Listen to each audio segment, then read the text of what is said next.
plate. He has come on really strong. Underway at 6:02, 72 degrees. Chris Stanfield, the first Auburn man to face Lunsford.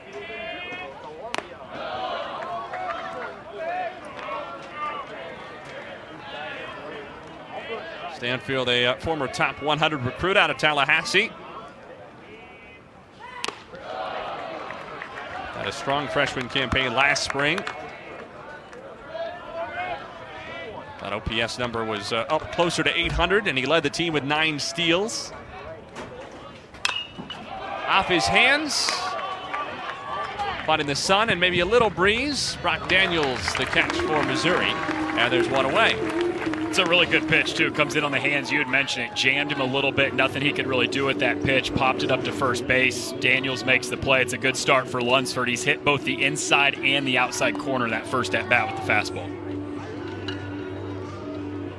So Lunsford retires one Auburn sophomore in Stanfield and brings up another, the DH Ike Irish.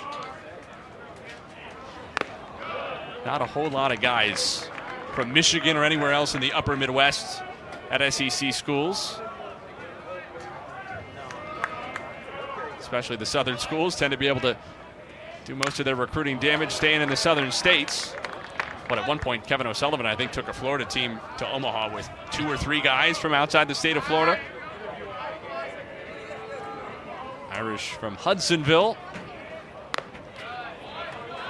out of St. Mary's Prep. Freshman All-American a year ago.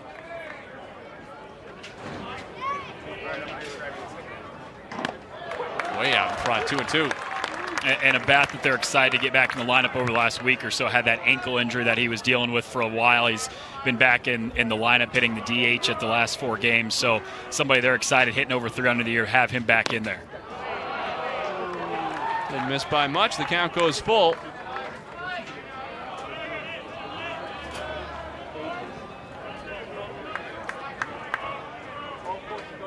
Lunsford's payoff pitch. Irish stays alive.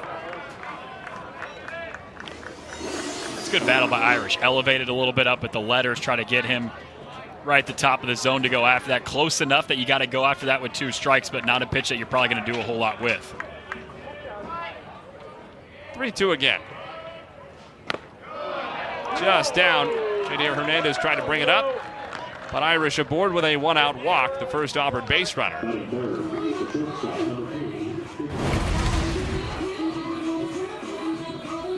Just a little bit low. J.D. tries to bring it up like you said.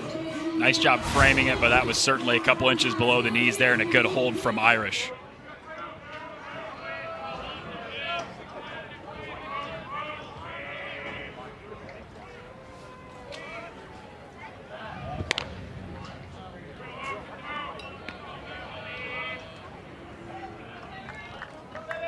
So 1 on, 1 out for the shortstop, Cooper Weiss.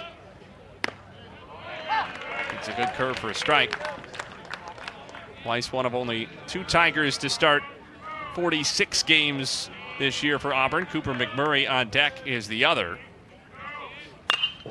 And he shoots one through the right side, a base hit. Irish hesitated to see it through. He moves up just to second base. But a walk, and then the first hit has 2 on with 1 out for Auburn. It's just really good piece of hitting by Weiss. A ball that's over the outer half of the plate, and he goes with it to the opposite field. Reaches out for it, puts it into the right side of the infield. There was nobody there, kind of playing a little bit of a shift, and there was this open spot on the right side of the infield. He's able to put it right through there. So now the aforementioned Cooper McMurray takes high for a ball. He's also started 46, now 47 games, counting tonight for Auburn. Nobody has started all 48. 2 on, 1 out.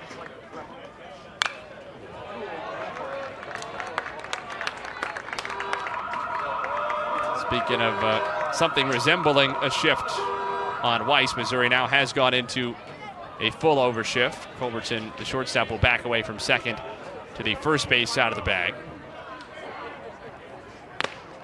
High fastball, 1-2.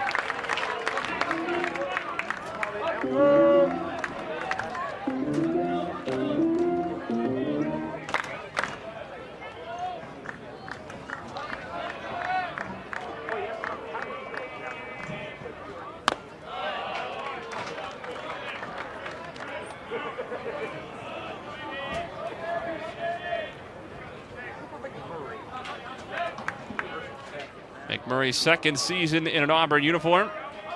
Redshirt junior out of Tulsa. Off the end of the bat, nobody's covering second base. Garcia's only play is to first.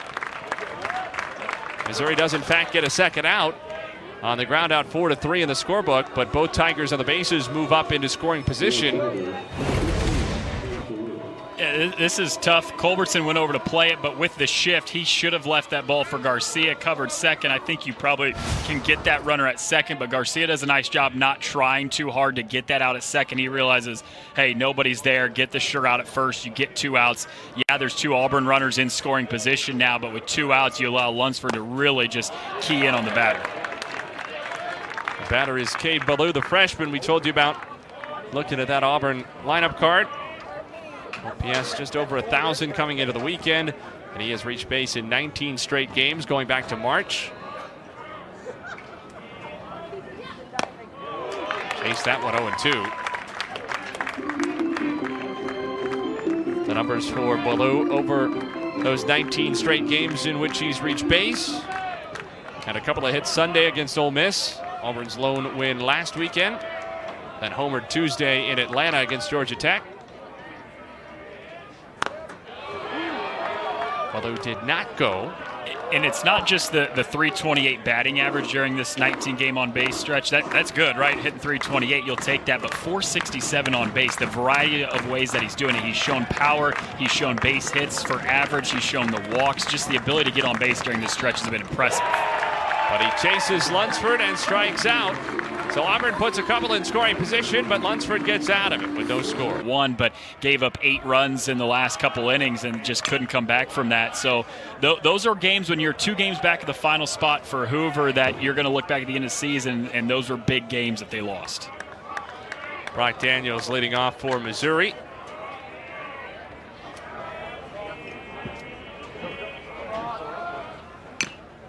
Oh, 0-2. You mentioned Baumann not likely to go especially deep. Butch Thompson was up front with us about that today. In fact, he was up front about everything. We really had a lot of fun talking to Butch Thompson. Obviously, it's not easy for coaches when they've endured the kind of season that Auburn has, especially because this is a team that has talent, certainly a team that had expectations with how well they've played the last handful of years, the success they've had in Thompson's now nearly decade-long tenure on the Plains. He mentioned specifically Dylan Watts. As Daniels strikes out swinging, 1 away. Quickly for Baumann. Dylan Watts, who has started game 1 the last couple of weekends, could be a piggyback option here, and he wouldn't be opposed to going 4 innings with each and kind of figuring it out after that. Yeah, that's the thing. He said in the most ideal world, we get 4 innings from each guy. There's 8 innings, and then you decide from there where you at. Are you up? Is it a close game, high leverage? And that kind of determines what they would possibly do for the 9th inning. But if you can get 4 innings from each of those guys, I think that's probably a really good sign for Auburn tonight in game 1 of the series. So Daniels retired, and it brings in Jackson Lovich.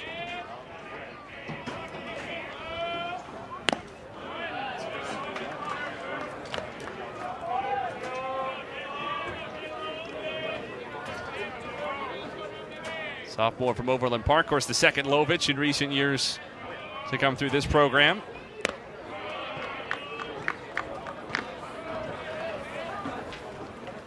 Jackson getting a little bit more of a look early in his career. I think came in with somewhat higher expectations than Ross,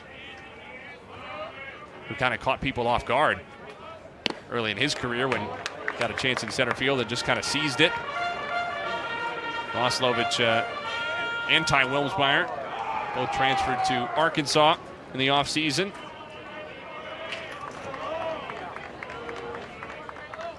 Across all sports, more transfers than you'd expect between Missouri and Arkansas. Probably more traffic from Columbia to Fayetteville than the other way around. Trayvon Brazil, men's basketball, stands out. Trajan Jeffcoat. Both of those got Missouri fans fired up. And Lovich is hit by the pitch. That's the way to do it. You got to get hit. Take a breaking ball off the foot, or hopefully not the ankle, I suppose. That's probably worse than a razor scooter. Yeah, good point.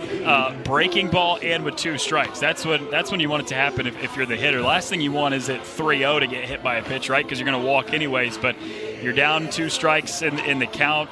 Breaking ball, not as much speed as the fastball. That's the way you'll take it if you're Jackson Lovich.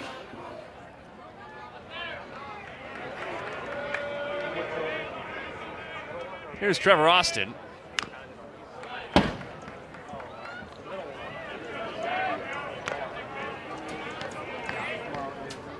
And we haven't really had this conversation, but I think if you had to pick a face of the Missouri baseball team, it would be Trevor Austin at this point. Been around 4 years, been a contributor really his entire time on campus in so many different ways. He's hit in different spots in the lineup, had different kind of roles. He's played, it feels like, every position on the diamond. Yeah, starting second baseman every day for a couple of years. Then he starts going out to left field, splitting between second and left, and now you're seeing him in right field quite a bit this year. And really the only main returner from last year's lineup in a 1 through 9. He's the only guy that's back this year. High into right center. Taken by Ballou, 2 away.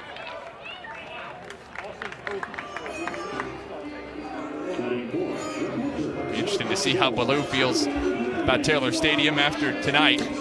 His first trip to Columbia. Not a fun place to play on the right side of the diamond with balls in the air, especially around this time of the evening. The next hour, maybe hour and a half, depending on how quickly the sun goes down, can be brutal over there. Although not very windy today. So got that going for you. Kind of a easy one to ease yourself into a bit. 1 ball, no strikes on J.D. Hernandez.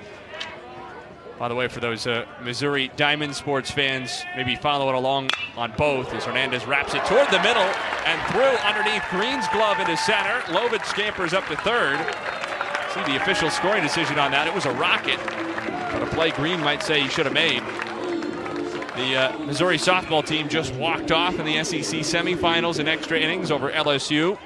So Mizzou will play the winner of Texas A&M and Florida in the SEC championship game tomorrow in Auburn. Good piece of hitting here for Hernandez. Shoots it right back up the middle, makes it difficult for Green, the second baseman, to make a play. Good running here as well from Lovich. You go first to third, steal that extra bag. Yeah, but how about Mizzou softball? Second time in 3 years going to the SEC championship game. The 5 seed this year.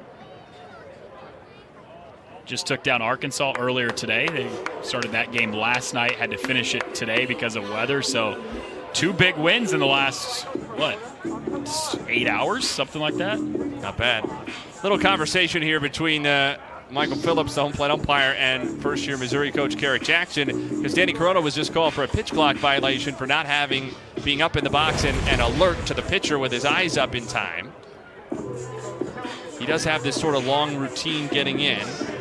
And you got to be in the box looking at the pitcher with 10 on the clock, and he wasn't even by 8 or 7. He was in the box but not looking at the pitcher yet, so very easily pitch clock violation. Saw him called for strike 3 on a violation last weekend against South Carolina. Sort of a tough luck at bat for Corona all the way around. Bauman's 2-strike pitch smothered down and away by Strickland.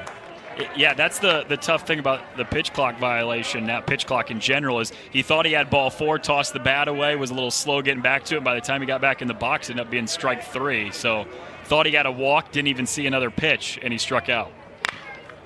To second, Green handles this one. After Auburn left 2 in the top of the first, Missouri does the same in the home half. As it stands, both missing out. It is a near guarantee. Bunt up the third base line is a good one from Mainers. Hernandez rifles to first and gets it. That is a phenomenal job by Hernandez. Mainers is late to square to bunt, and rightfully so, try to bunt for a hit here. Hernandez jumps out of the crouch, gets down the third baseline, spins, fires, and got it over just in time. Play is under review. And as you heard, they're going to review it, but calling the field as it is now out at first on a phenomenal play by Hernandez. So review at first. As it stands, 2 outs on 2 pitches. Daniel standing corona in left field in this game because that's a tricky play, especially for a guy, as we've talked about, who's not that big at first base. He's got to wait for the runner to clear him so that he can reach behind the back and make that catch. Yeah, all around it, Hernandez and Daniels, that's not an easy play to make. Both had to be perfect on that play, and they were. And to get the first 2 batters out on the first 2 pitches of the inning is crucial for Lunsford. It's not that he had to labor through a long inning there in the first, but 22 pitches, he allowed a walk, he allowed a single, couple base runners. It's an opportunity for him to have a really big bounce-back inning, get out of this rather quickly, and get the bats back up for the Tigers. Both teams Missouri Tigers, that is. That's gonna trip me up all weekend. Gotta clarify. Both teams had traffic on the base paths in the first inning. Auburn left second and third. Missouri left him on the corners. The 1-1 pitch to Cale Strickland is inside ball 2. Strickland, another one of these freshmen out of Watkinsville, Georgia. Of course, it's a last name a lot of people recognize around the SEC. He is the son of former Georgia head coach Scott Strickland. Spent the last decade in Athens. Made his fair share of trips here to Columbia. Pitches low, ball 4, and Strickland is a 2-out base runner for Auburn. I remember one particular visit from Georgia, would have been in 2021, when ultimately then Missouri head coach Steve Beezer got run out of the game, but I think if he hadn't, Coach Strickland was headed on his way. Both of them were just after the home plate umpire all day long, to the point that I think there were times they were almost commiserating with each other, looking at one another across the way from each dugout. They were teaming up together, yes. Right? Yeah, it was a little unfair on the umpire. 1 ball, no strikes on Eric Guevara. Hernandez back picks, and Strickland is back.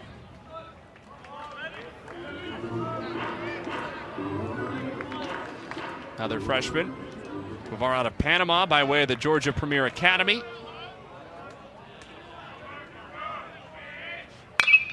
Laced into center, down in front of Lovich. Strickland stops at second.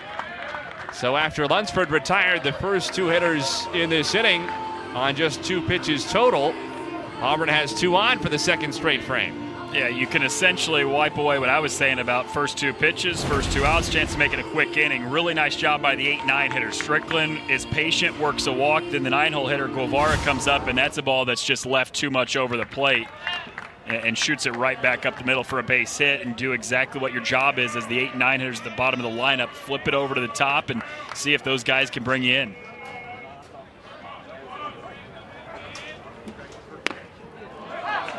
Strike 1 to Chris Stanfield atop the order. Popped up to the first baseman Daniels, leading off the game.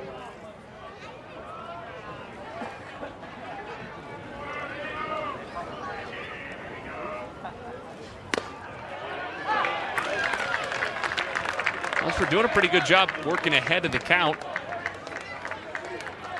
Yeah, he has the 2 walks that he fell behind, but other than that, I think it's just about every batter that he's thrown a first pitch strike on. He's done a really nice job of attacking the zone.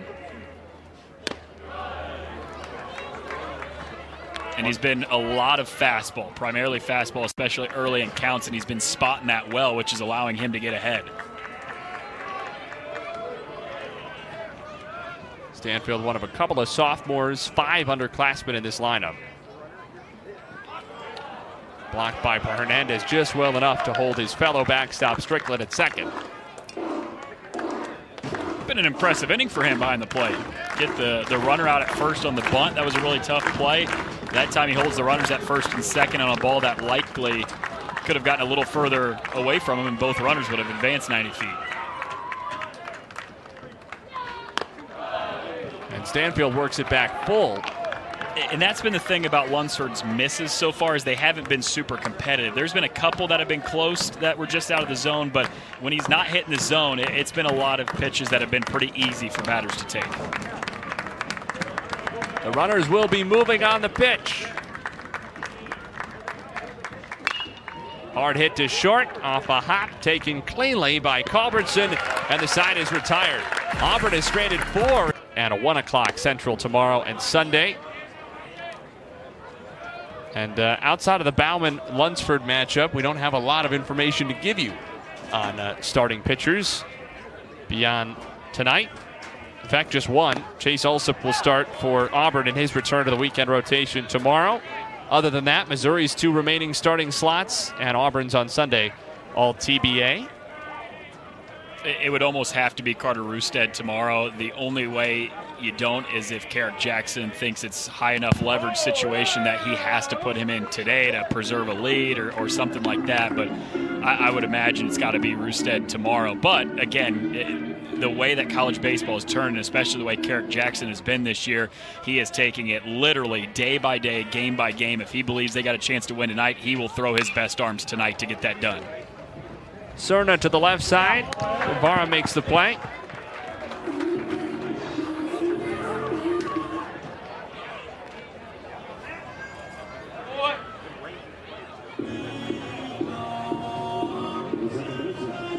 And Coach Thompson's been that way too this year for Auburn. It's, you got guys that are expected to start Saturday, Sunday, but if you're in a close game late and you've got an opportunity to win a game, he's not afraid to throw a guy who potentially would be a Sunday starter in a game on a Friday or Saturday night to try to close down a game.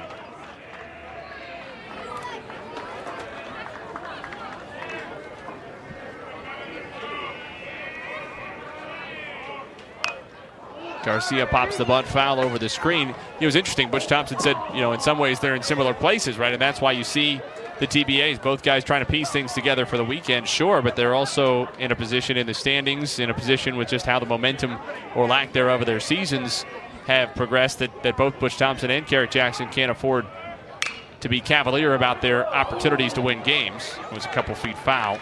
It's 1-2. They don't have the luxury of saving anybody for the next day. I think especially in Missouri's case, they have a somewhat realistic chance to get to Hoover. 2 games back with 6 to go for the final spot in the SEC tournament.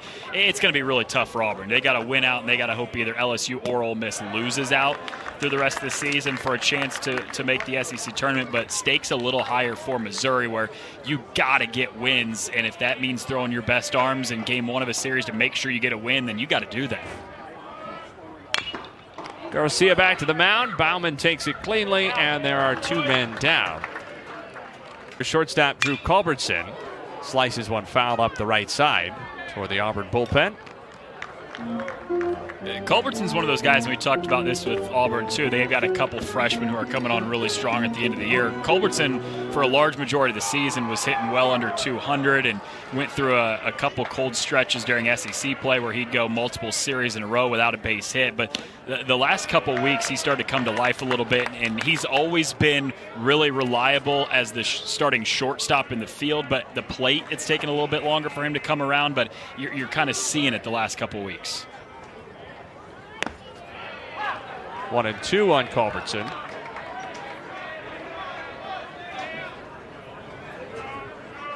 Lunsford also retired the first 2 men he faced in the top of this inning, ultimately allowed Auburn to get 2 on. Culbertson over first, a base hit down toward the corner. He takes a wide turn but holds with a 2-out single just out of the reach of McMurray at first base. So perhaps we're going to continue to see these 2 offenses mirror each other. 2 stranded apiece in the first inning, and Missouri now trying to find a little 2-out rally in the second. Great piece of hitting. In, out with the hands. Jammed him a little bit, but pulled the hands in just enough to be able to barrel it up enough to shoot that ball into right field. It's a really nice job by Culbertson. So now it's Justin Colon, the 9th place hitter. Shows bunt with 2 outs, takes a strike. And the third baseman, Guevara, not playing what you would call deep.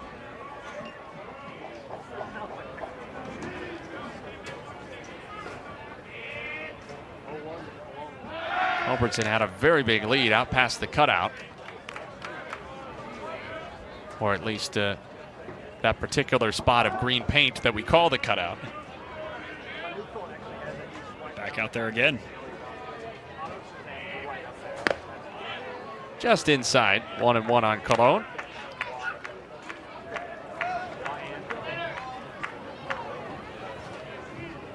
There's Guevara, who's maybe a step or two farther back now.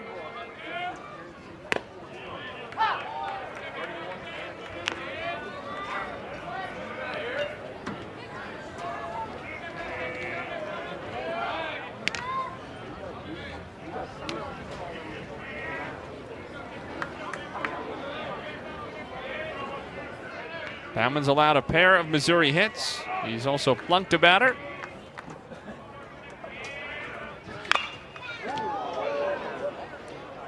Look alive down there in the Mizzou dugout.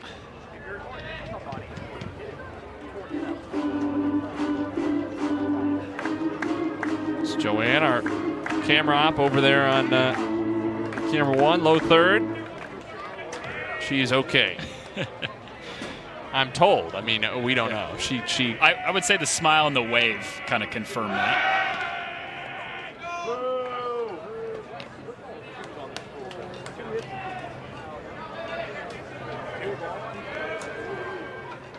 Overton out to maybe his biggest lead yet, even after 3 throws over by Bauman.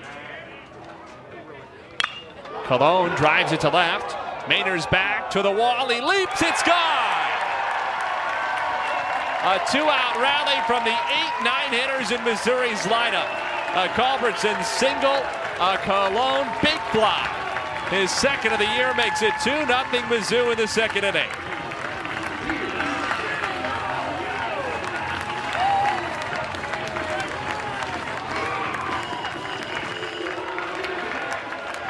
Two strikes against him in that at bat. He did a great job battling, had a couple 2-strike foul balls, gets one here over the middle of the plate. It wasn't a terrible pitch. It was down towards the knees, but turns on it, rips it. Just his second home run of the year, but like you said, those 8-9 hitters coming up big. Wow, what a catch by Bauman on the low liner from Daniels. Maybe didn't get all of it. Justin Cologne's second home run of the season, with 2 outs in the second inning to make it 2-0 Mizzou. Auburn looking for a response in the third against Logan Lunsford. Certainly the visitors have had their chances. 0-2 on Ike Irish. Auburn is stranded 2 runners apiece, 3 of them in scoring position total across the first 2 innings. And they have 2, 3, and 4 now in the third. Yeah, those are the things that frustrate you when you're where Auburn is in the SEC. Back to the mound, and Lunsford dispatches of Irish. When you're 4-20, and they've had so many close 1- and 2-run games, but when you leave runners on base like that, first 2 innings, 2 guys on the first, 2 guys on the second, you're getting the guys on, you're having good at-bats, base hits, you're working walks, you're doing everything that you like to see from your hitters to start innings, but you got to be able to execute and bring them in when you got runners in scoring position, runners on base in general. First 2 innings just haven't been able to do that. High and tight for a ball on Cooper Weiss. Grad transfer who spent 3 seasons at Coastal Carolina, then 1 at Miami, Ohio.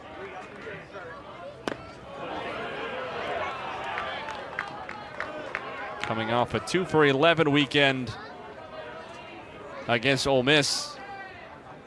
Auburn took the Sunday game of that series, second weekend in a row. Auburn has won the series finale, but neither the other 2. Still looking for their first series win in league play.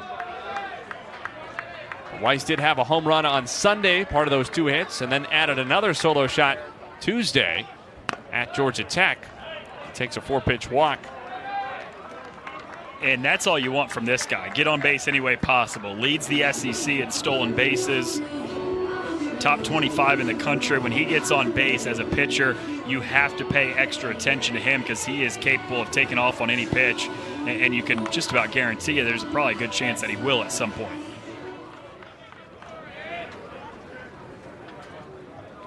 .26 steals on 31 tries. Kicks away from Hernandez, but not far enough for Weiss to advance, and that's saying something. And that's the thing, too. That tells you how capable he is to take off and swipe bags, because that ball bounced, 3 or 4 feet away from Hernandez, and that was it. And he still looked like he was going to go, and it was kind of the last second that he pumped the brakes. But 26 stolen bases, number 1 in the SEC, ton of speed over there.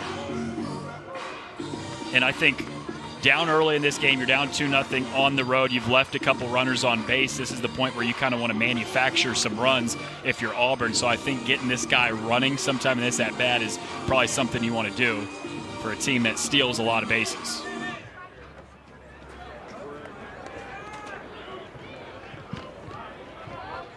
One ball, no strikes on Cooper McMurray. Make it 1-1. It's a really good off-speed pitch from Lunsford because the fastball has been really good. He's located it extremely well, but a lot of the off-speed pitches haven't been there and they haven't been competitive. That time, he got McMurray way out in front, who was sitting on a fastball. Weiss is back safely.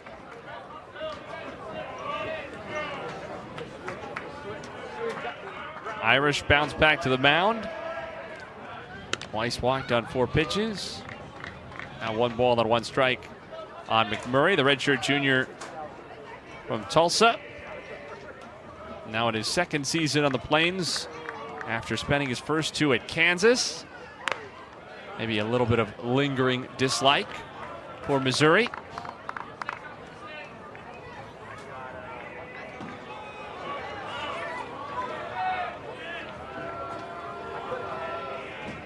Weiss got a big jump, swing and a miss. Hernandez's throw, it was there, but Culbertson couldn't hang on.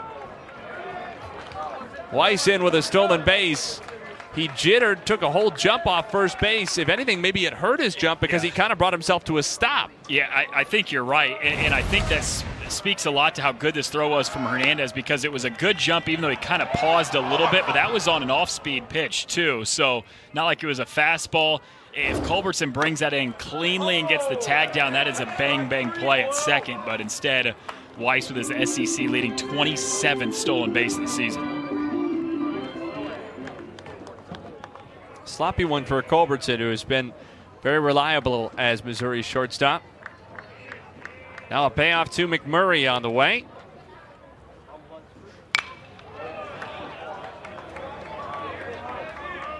Already 51 pitches for Logan Lunsford. Just 1 out into this 3rd inning with Weiss now in scoring position.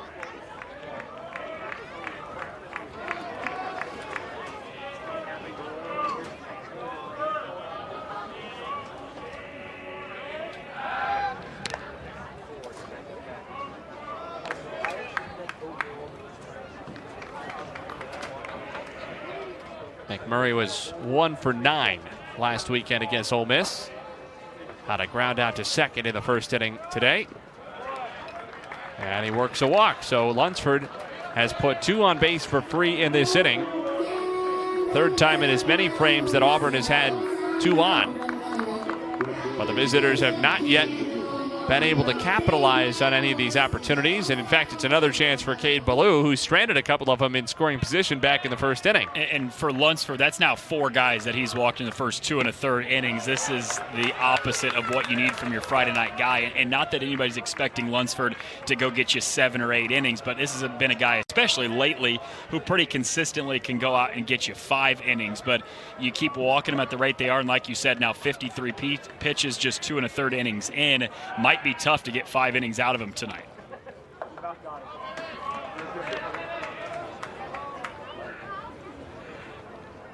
Ballou struck out swinging in the 1st inning. Lunsford's 1-0. Foul back our way. Ball and a strike.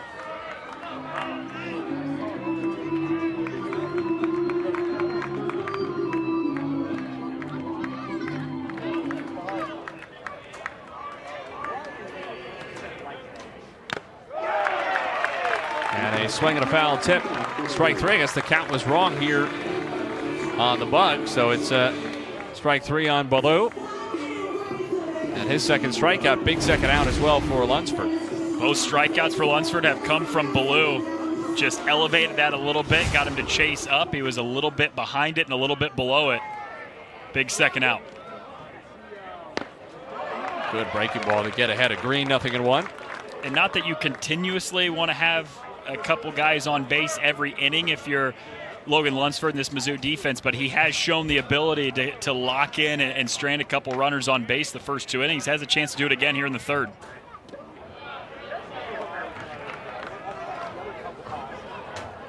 Green in his second year with Auburn after a couple at Seminole State Junior College has improved his offensive numbers across the board this spring.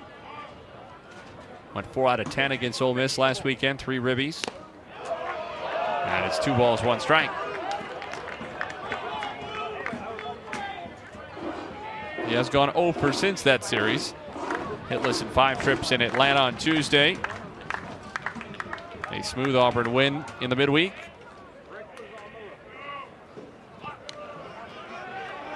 And started 0 for 1 with a pop-up to the shortstop Culbertson back in the second inning tonight. Though he's well ahead in the count here, 3 balls and a strike.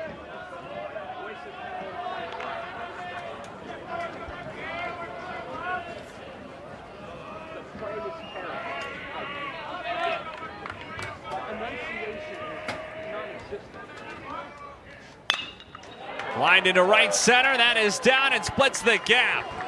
It'll score at least 1. Here comes McMurray around third. The relay is way late. A 2-run double for Green with 2 outs, and Caden Green, the senior, ties it up in the third. That's how you do it with a couple runners on base. Timely hitting was not there in the first 2 innings. Auburn stranded 4 runners on base through the first 2, but with a couple outs again, 2 guys on base. Great job by Green. Open in that right center field gap, a lot of space, and he ripped it right to that open spot to bring in a couple guys and tie this game right back up. Tell you what, I'm not sure Weiss did McMurray a whole lot of a solid there. That throw is coming in eons late, and he says, "Get down, big fella. Get on that belly."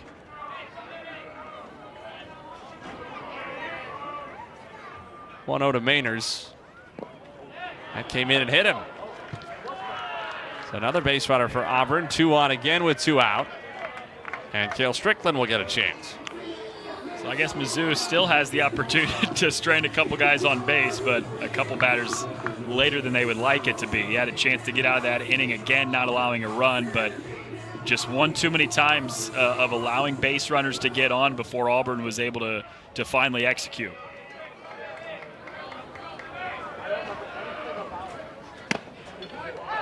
Strickland walked his first time. 1 of 4 walks, plus now a hit batsman, for which Lunsford is responsible already. The curveball has been there for him when he's needed it. 0-2.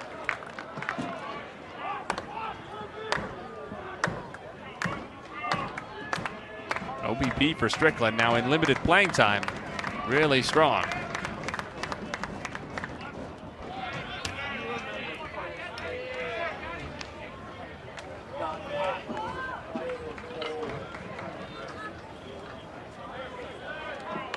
Start of the year for Strickland tonight.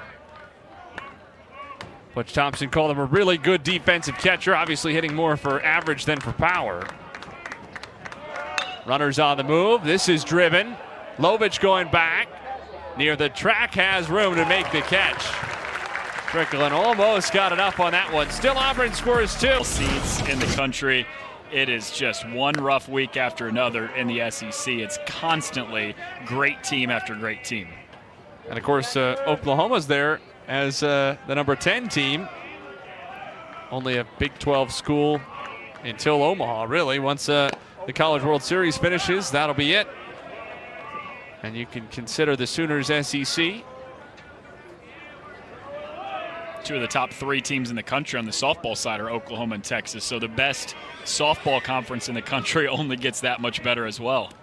Right, we're talking about baseball. I think SEC softball is comparably good, and the boost of Texas and Oklahoma, as much as it does make baseball tougher, and it certainly does, its impact is even more dramatic in softball. That selection show will be coming up on Sunday night on ESPN2, a couple hours. The softball selections. Still got one more week of the regular season on the baseball side next weekend before Hoover starting the 21st. Selection show follows that. Lovich flies it into right for Ballou. And there's one out in the third. And nobody knows more than Auburn does just how nasty this league can be. The top 6 teams in the SEC standings right now are the 6 teams that they played to start SEC conference play. The first 6 weeks of SEC play was a series against each of the top 6 teams in the conference right now. It's just been, as everybody has a difficult schedule in this league, but I think Auburn maybe even more so than just about everybody else. Strike one on Trevor Austin. It's a good point because, nobody wants to get in the business of excuses or moral victories, and Butch Thompson was doing neither. But I thought he raised a number of good points that I'm sort of synthesizing together. He didn't list off, here are the reasons that we're frustrated. But if you put them together, it's easy to see why Auburn would be so frustrated to be at the bottom and feel like 4-20 isn't a fair representation of their abilities, because number one, they've been really good against a challenging non-conference schedule. It's not like they've been playing pure cupcakes and out of the league. They've been excellent. Outside 1-2 on Austin. On top of that, they've dealt with some injuries. Everybody has. They really couldn't get their pitching sorted out early on in SEC play, and that coincided with playing, as it turned out, the top 6 teams in the league as it currently stands. Austin lunges to stay alive. So sort of a cocktail of blemishes for Auburn that combined to become just a black hole of a season. And the biggest perplexing thing to me is 4-20 in the conference, 17-4 out of the conference. And it's not like they're playing a weak non-conference schedule. They're playing very difficult teams early in the season and during midweeks. They beat top 20 Iowa this year. They took 2 of 3 from UConn. They just beat Georgia Tech this past midweek game. So they have one of the toughest non-conference schedules in the country. They're 17-4 against that, but then you get to the SEC and they're 4-20. It's just really difficult to kind of put those two together and see how they've stacked up against one another. And with all of that in mind, just to add to the disappointment, 12 of the 20 SEC losses have been by 2 or fewer runs, including 6 of their last 8 defeats in the league. Austin sends it high into left center, well hit, but not quite well enough. Stanfield in front of the track for the second out. 3 on the women's side, including last season. Strike one on J.D. Hernandez, Missouri's catcher in the cleanup spot.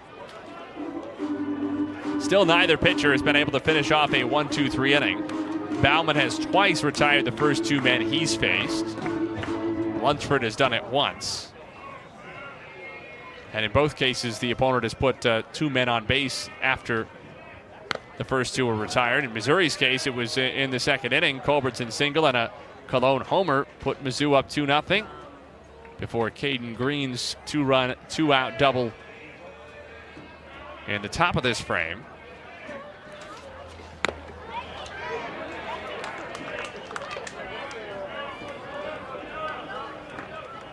Two and one on Hernandez.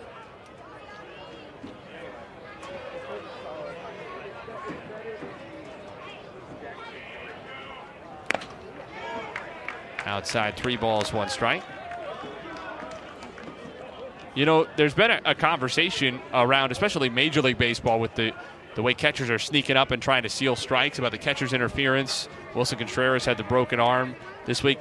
Part of that conversation was about J.D. Martinez, who broke his arm inadvertently with a bat, being maybe just outside the batter's box. We'll have to see Hernandez again. On the one hand, Logan Lunsford has pitched well when he's had to, bearing down with runners on base. On the other hand, there's been a lot of traffic out there for Auburn so far. Yeah, 6 free bases in 3 innings is not good. We got to do a better job of executing pitches. Changeup is his best off-speed pitch, and we can't land it consistently. But when he does land it, you're seeing the result. They have no shot. To me, when he's good with it, that's one of those pitches he could tell a hitter it's coming and they still couldn't hit it. So if he can find that pitch and continue to command the fastball a little bit better, we'll be in a good situation. Coach, the source of your offense coming from your 8 and 9 hitters, Culbertson singles with 2 outs, then the home run from Justin Cologne. How encouraging is that to see from the bottom of the order? Oh, it's good. I mean, anytime you can have guys have quality at bats, you always want that result. So, yeah, we're happy that they're able to do that. Coach, we appreciate your time. Appreciate you, MIZ. Derek Jackson joining us with Missouri and Auburn knotted up going to the 4th. And the 1-0 pitch to Guevara from Lunsford. Stays high 2-0. Guevara had a single his last time.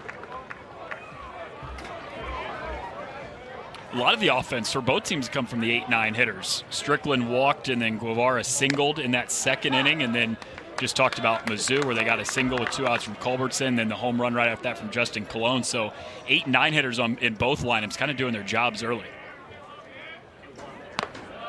3 balls, 1 strike on Guevara, who really probably shouldn't be on the field. Tore his ACL in fall practice on October 5th. Had surgery on it just about a week later. They were thinking he was going to be easily a redshirt, miss the entire season, just try to build his way back up. You can see the knee brace underneath the pants, but by January his rehab was going so well that they weren't sure about the redshirt anymore. He's hit by the pitch. That might have got him in the knee brace. Reaches for the second time. That is called dominating the rehab process. He did that, and you're seeing him back now for a little over a month. He's in the starting lineup. He's playing a lot, so kudos to him, and you love seeing that for a guy who just a few short months ago tore his ACL, and he's already back out there playing again. Lunsford out ahead 0-2 on Stanfield. That's dominate is the exact word that Butch Thompson used talking about it. Just dominating his rehab. Shattered their expectations. Thompson said, he hasn't totally put it together just yet. Obviously, there's rust to knock off. But they're fighting to try to get him some at-bats, bring him along, and he's rewarded him. Had his second career home run against Georgia Tech Tuesday in Atlanta. He takes off. Hernandez rifles the second. Off a hop, the tag is there. And Guevara is gunned down, trying to move up on the would-be wild pitch. Continues an excellent defensive game for Hernandez so far. I was just going to say, have a day. Jadier Hernandez, he has made a couple phenomenal plays. This one bounces up off his mask and still has the time to gather it, spin, and throw to get the runner. Stanfield, deep right center. Lovich to the wall. It is gone. Chris Stanfield homers for the 3rd time this year, and Auburn from 2-0 down just a couple innings ago takes the lead on the road.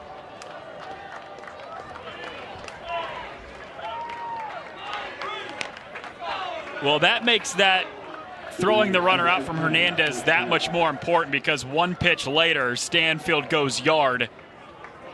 It could have been 4-2 Auburn, said it's 3-2. Either way, I'm sure Auburn will take the home run. They take the lead for the first time today. They would have liked to have a base runner on, but regardless, that's a nice job by Stanfield. The leadoff hitter going yard. The opposite field as well. He had started 0-2, a pop-up and a ground out. 2 balls, no strikes on Ike Irish. Stanfield, that's the best part of the home run, I would think. Get to accept the congratulations and retell it. Speaking of opposite field power, Irish to the wall. It is back-to-back. Irish off the scoreboard, and Auburn leads it 4-2 on the 13th home run of the season for the sophomore Irish.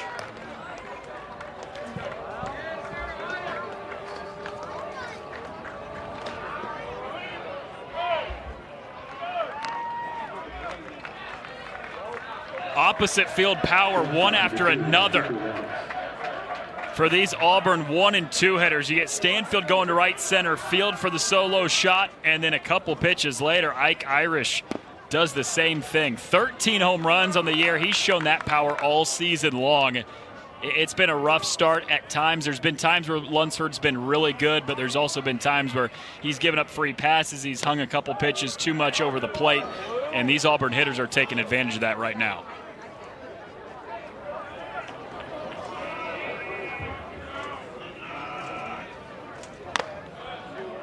Little high, 3 balls, no strikes on Weiss, who has reached twice already. A single in the first inning, a walk and a run scored in the third. It was a 4-pitch walk he got as well in the third inning. And of all guys you don't want to put on for free, how about the SEC's leading base stealer? Yeah, already been on once and stole a base when he was on.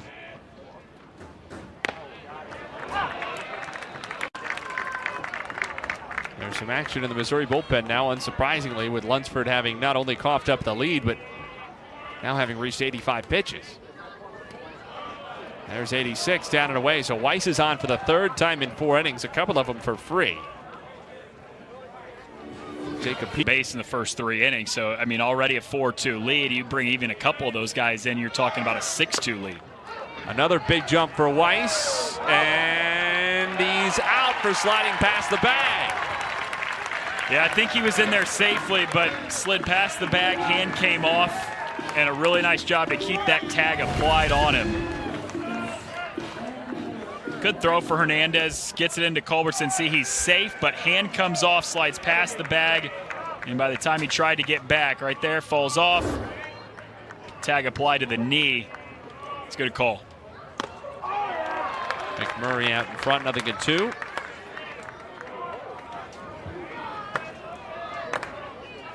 You said it already, have a day. JD Hernandez, he's accounted for both outs in this inning on throws down to second. What a true caught stealing. There's a deep one into center, golfed out with power. Lovich looks up, it's out of here. Ike Irish, for all of a couple minutes, took over the team lead with his 13th home run. Cooper McMurray evens it up again, his 13th in the same inning. 3 solo shots for Auburn, and it's 5-2 in the 4th. Not only 3 in the inning, but 3 of the last 4 batters for Auburn have gone yard, and that one from McMurray went over the top of the batter's eye. That ball was demolished.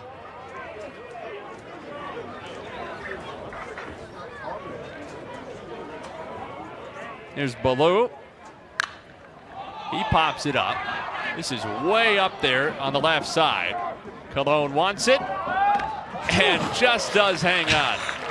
Every infield pop-up is an adventure for Missouri. Butch Thompson, Coach, we said you'd probably be in a better mood than you would have been after falling behind 2-0 earlier on in the game. What'd you like about those swings you just saw? Well, you know, Missouri struck first, and I like how we responded immediately and then was able to put up a 0 and then come back and tacked on a few more. I think both starters are fighting and been hunting for their best stuff here, so I think they've both been challenged, and this is huge for another inning. If we got a half a game to go, this is a huge half inning for Tanner to help us get back in the dugout with this 3-spot standing up. And speaking of Tanner, Coach, what do you have to see from him the rest of the way, whether that's just 1 inning or if he goes a little longer? Yeah, he's got, you know, he's averaged about 4 1/3, 4 2/3, so he's not far off of that, but he's definitely been able to get through this 4th inning mark. But I think some guys have already tried it down and just hadn't had that slider today, like right here versus the left-handed pitcher. That slider needs to be there, and it just has not been there for him today. Coach, we appreciate your time. Thanks a lot. Thank you. Danny Corona, the double down into the corner. He didn't keep his eyes on Ballou, the right fielder, and now takes off for third after the bobble. Corona is saved. Corona took his eyes off Ballou in the right field corner, and understandably so, because it looked like he had a clean stand-up double. Ballou bobbled and completely lost the ball, and Corona, even though he was a little late to notice it, still able to get to third. The hot swinging of Danny Corona continues. Got one on the inner half of the plate, turned the hips, and rocketed it down the right field line. There's the bobble you talk about, and because of that, just enough to allow Corona to take an extra bag in with nobody out. Leadoff man is already on third. Huge opportunity for Mizzou to respond back after the 3 home run inning for Auburn in the top of the 4th. Sort of an odd bobble, too, because Ballou, it looked like it picked the ball up completely and then just maybe on a glove pad or something inadvertently knocked it out of his hand somehow. So Corona at third to lead off the inning. Goes as a double and an error. And there's strike 1 to Mateo Cerna, the Missouri DH.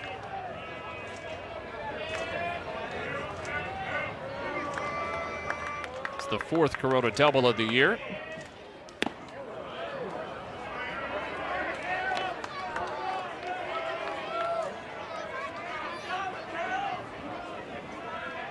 Feels like every out has had to be earned in this game, especially the last couple of innings. You aren't kidding. There's been a lot of free passes between the 2 pitchers, especially Lunsford on the Missouri side, but 3 home runs in the top of the 4th, now a double there. It's been a lot of extra base power, whether that's power leaving the yard or finding the gaps in the outfield. It's been a really good day for the hitters so far. That Corona double snapped a string of 4 straight Missouri hitters retired by Bauman, which was the longest stretch for either pitcher in this game.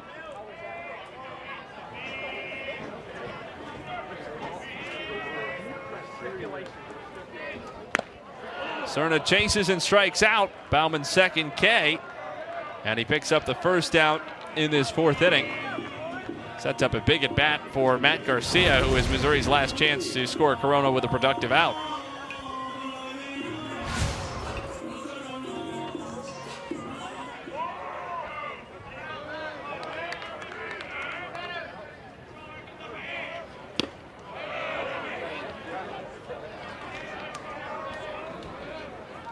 Garcia and Cerna, a couple of switch hitters back to back in the 6 and 7 slots for Missouri.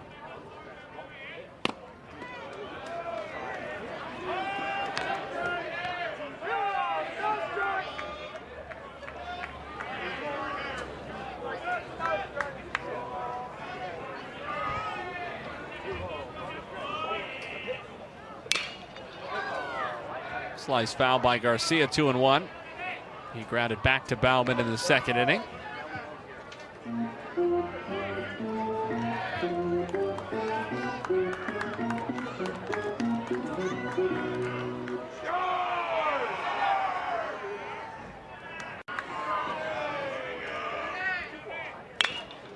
Wrapped to second. Corona will score. Green handles it cleanly. And there's the second out of the inning. So Missouri closes the deficit down to 2. But with 2 outs and nobody on, Auburn can consider any further damage most likely evaded. Probably one of those that both teams will take. Yeah, I think both teams will, especially if you're Missouri. You just gave up a 3-run inning on 3 solo home runs in the top of the 4th. So you get the leadoff guy to third, a double, and an error, and that's one you have to have. So you trade that ground ball to get the runner in, cut the deficit down to 2. Though I suppose it was this point in the second inning when Missouri had 2 outs and nobody on. Drew Culbertson singled, and then Justin Colon followed with a homer. So perhaps the damage not entirely gone for Auburn, or the jeopardy, that is.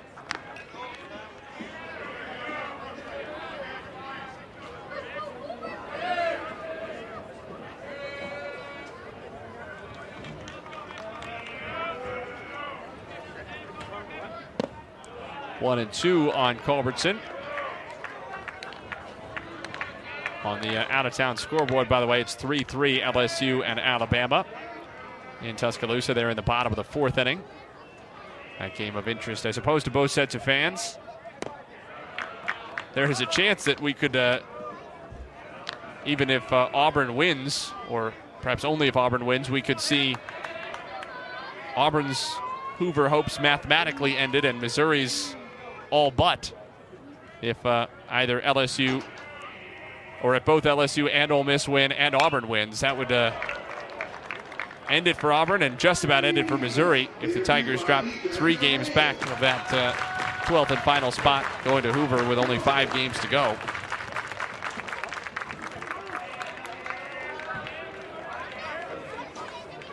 But both teams have shown some mental toughness so far, battling back.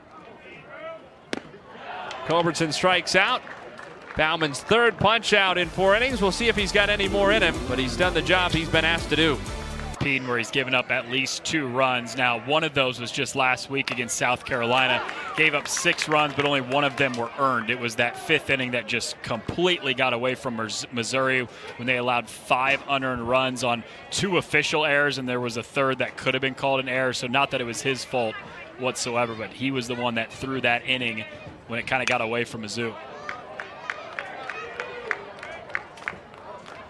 No balls, 2 strikes on Caden Green, who popped up to short in the second inning, then knocked in Auburn's first 2 runs of the game with a 2-out double in the 3rd.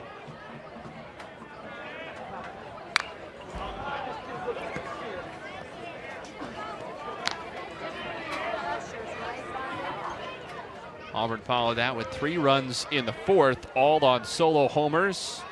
Stanfield and Irish back-to-back, then McMurray with a batter in between.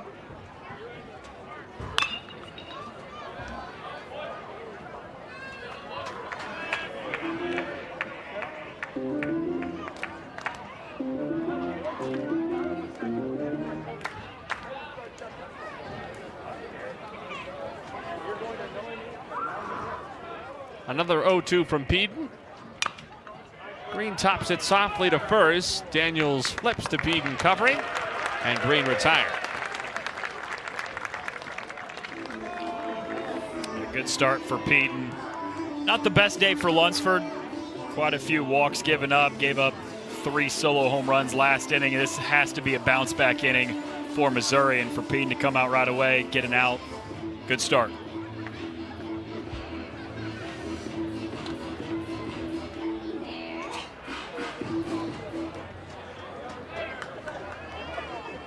Mason Mainers now. Senior transfer from Jacksonville State, where he spent the last 3 seasons, including what turned out to be the 22nd and final year of head coach Jim Case's tenure with the Gamecocks last spring. That's rocketed down the right field line, but hooked foul. Of course, former Missouri head coach Steve Beazer replaced Jim Case last summer. Hasn't been a good season for Jacksonville State. They have a beautiful ballpark down there that bears Coach Case's name, deservedly so, after 22 seasons.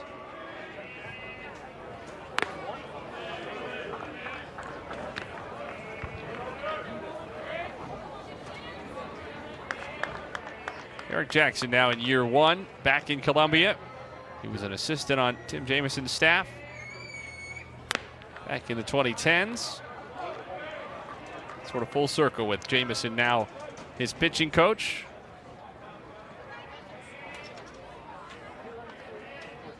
See Jabari Brown to the right, Bryson LeBlanc to the left, a couple of his other assistants, and there's Coach Jay, who also I'm sure would tell you the highlight of his career was the couple-year stint he spent as an analyst on SEC Network Plus Missouri baseball games when he was still with the athletics department after he was no longer the Tigers head coach.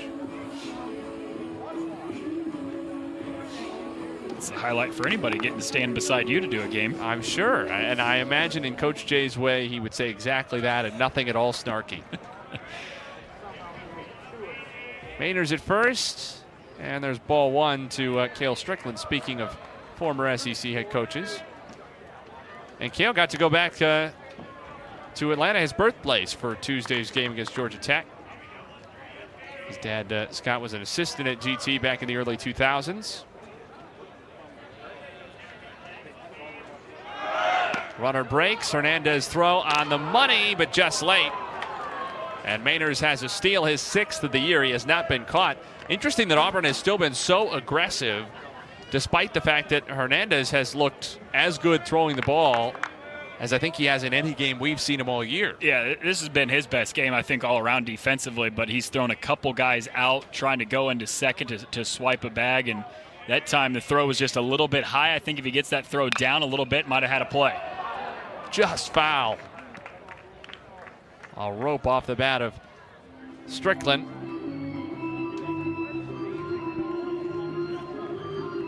It's not an easy call for Zach Neff, the third base umpire. Got to jump out of the way and also determine whether this one stays inside the chalk. Oh, just close. Close. He does have about as good a view as you could possibly get. That thing almost landed on his shoe tops. 1-2. Strickland off the hands, skies it into right center. Taken by Austin, and Mainers holds at second, 2 away.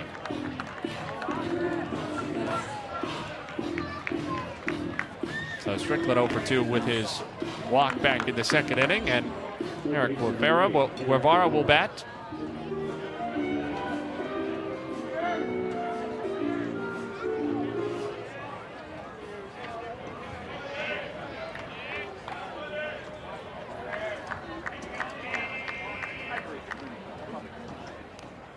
Guevara is hit by the pitch for the second time.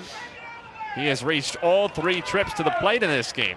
Single in the second and hit by pitches each of the last 2 innings.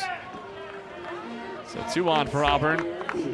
And the top of the order, Chris Stanfield, who homered out to right center. The first of those 3 fourth-inning solo shots his last time. Well, you ask your 9-hitter to get on base and see what the top of the order can do behind him. And Guevara's done that today all 3 times. I don't know if 2 of them he would have drawn it up to get hit by a pitch, but hey, whatever it takes to get on base. Couple guys on here for Auburn.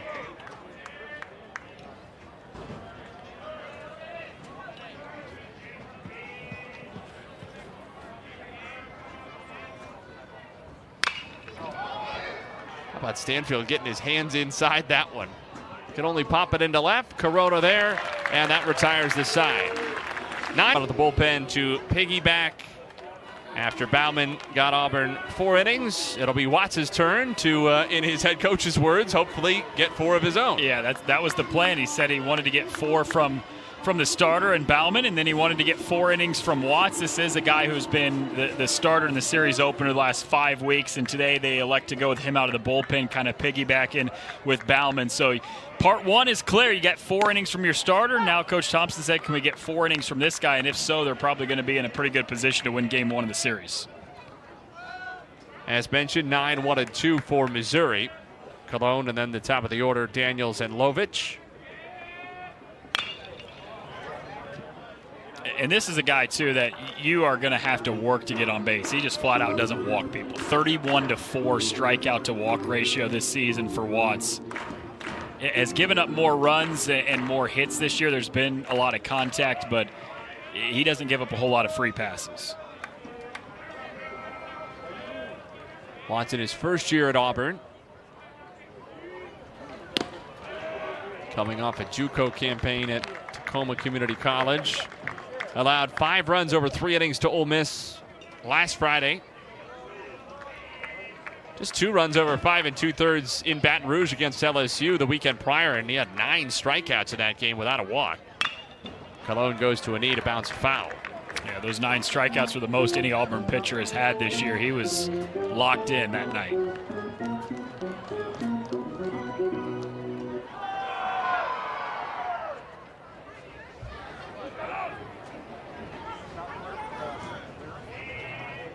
'18th round pick last summer. Top softly to third, charging Guevara on the run. It's high. Cologne thought about breaking for second, but Ballou backed it up well.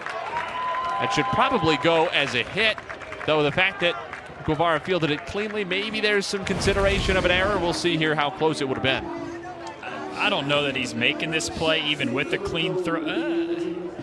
Still, I think that you give an error in that would be really tough. I think that's an infield hit. I think I'm going hit as well on that.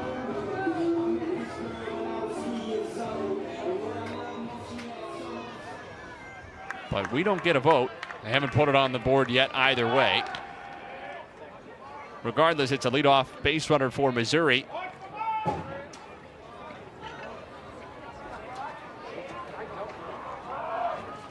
And the Tigers have the top of the order now, and Brock Daniels representing the potential tying run. He stabs a bunt foul. And it just now officially went up as a hit. A long wait for Cologne over at first base. And there's an art, and guys figure it out as they get to the low minor leagues. They get really good at it. There's an art to peeking out at the scoreboard because you really want to know if you're going to get the hit or the error, but you can't be too obvious about it. Right. I think that's the right call, though. That was a really tough play for Guevara charging in at third to have to make a throw on the run. I think that's the right call to go down as a hit. And the throw, I know it gets away, but it was backed up in right field by Ballou, so it didn't even do any damage to Auburn whatsoever, allowing a base runner to get to second. That didn't happen. 1 ball, 1 strike on Daniels, who has struck out and lined back to the pitcher.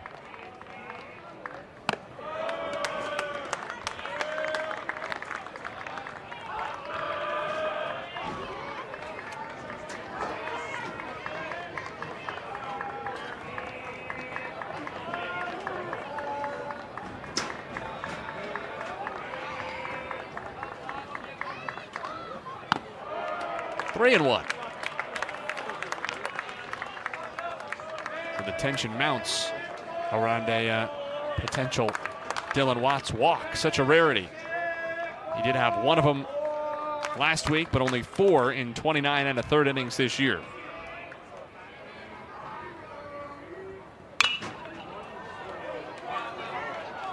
Mentioned he was chosen in the 18th round after his junior college season. It's one of the perks of going the junior college route is you remain draft eligible each year.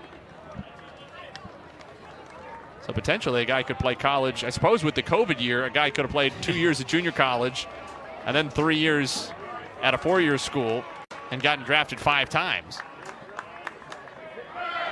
Cologne broke from the base on 3-2, and Daniels fouls it off. And out of high school, too. Right, so Before, 6 times, potentially 6 successive years.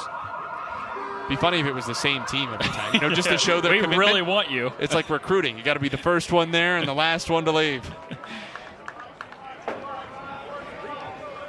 The Milwaukee Brewers took Watts in the 18th round last summer. He opted to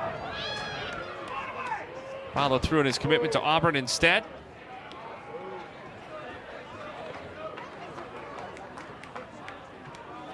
Only becoming more and more attractive, I think, to play college baseball instead of grinding into the low minors. Cologne runs again. Daniels lifts it down the left field line. A long run toward the line, and it drops in. Mainers couldn't get there, and Cologne moves up to second. A couple of soft hits for Missouri. One on the infield, one a floater off Daniels' hands into short left, and they have 2 on, nobody out. And that hung up as long as it physically could and still be a hit, getting down right in front of a diving Mainers. Brock Daniels will take it, I imagine. First hit of the day for him. Whatever it takes.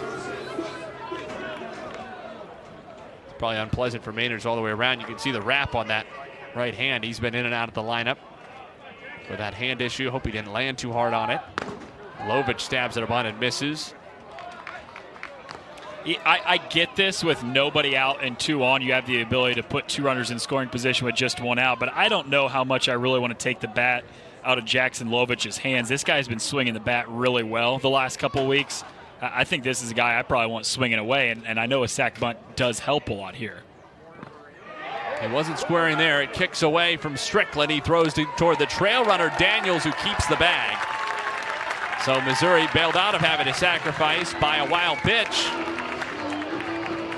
And Garrett Jackson trying to get Jackson Lovich's attention. You can read his lips there. Be smart with first base open.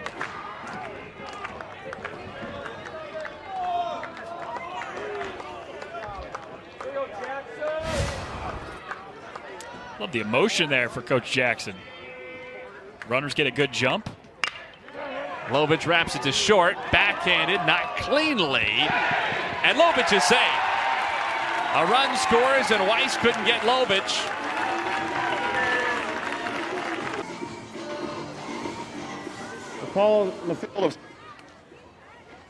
Couldn't hear it, but could read his lips. Confirmed.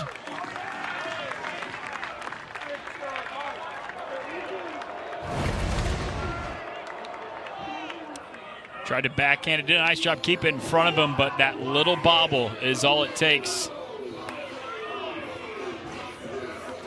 About a half step in front. It's a nice job by Lovich to run it out. So 2 on, nobody out. A run already across for Missouri to make it 5-4. It's a strike on Austin. It's been a couple good bounce back innings here for Missouri. They gave up 3 runs on 3 solo home runs at the top of the 4th, and since then, Missouri got 1 in the bottom of the 4th. They've got 1 so far in the bottom of the 5th, and nobody out. A chance to do more damage. It's a really nice job battling back from what happened to them in the top of the 4th. Another wild pitch again. 2 Tigers move up. I was just going to say, I'm surprised we didn't see Trevor Austin show any interest in bunting. He is a really good bunter. Missouri trusts him in that role a lot. Garrett Jackson likes to sacrifice when he gets his opportunities, and especially with Missouri having already closed the gap and with Hernandez and Corona coming up, it wouldn't have been a big surprise, but again, the decision sort of taken out of Garrett Jackson's hands. High ball 2. And I think this works out best case scenario for Missouri because the runners move up as if it was a sac bunt. You've got 2 runners in scoring position and nobody out. And then you've also got Trevor Austin, similar to Lovich, swinging the bat well. He had a really good series last week against South Carolina, and in the 3 spot, I want him swinging away. Just high, 3-1. Guy who handles the bat well, too, in Trevor Austin. It's one of the reasons he spent a lot of time in that 2-hole over the years. One of the reasons they like him, sacrificing, hit and run, whatever it might be. Not a guy who's going to strike out all that much, especially with his pop. And he takes a walk, just the 5th that Watts has issued in 29 2/3 innings this year. It just hasn't had his best stuff overall, not just the walk here, but a couple base hits to start the inning, then the error by the shortstop Weiss, which is not his problem whatsoever, but hasn't recorded an out yet in the first. That Butch Thompson has built in this program a couple of times at the College World Series. Frequent regional host to endure a 4-20 SEC campaign to this point, the way Auburn has.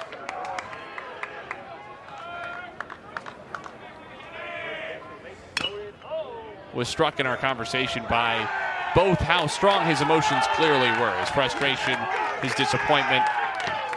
Not surprising with the passion that he has for this program, but also at the same time, what a good job he did of controlling and restraining them, and how clearly he has an idea of how he wants to use those emotions, both his and his players, to their advantage.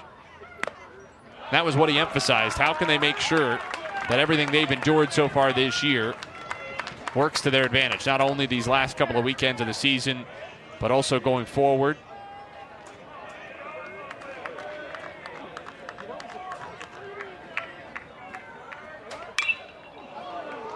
One and two on Hernandez. You know, he mentioned a couple of other moments, setbacks for Auburn, that painful 2018 Super Regional loss, then the really challenging 2021 spring that he feels sort of set up their trips to Omaha in 19 and 22 respectively.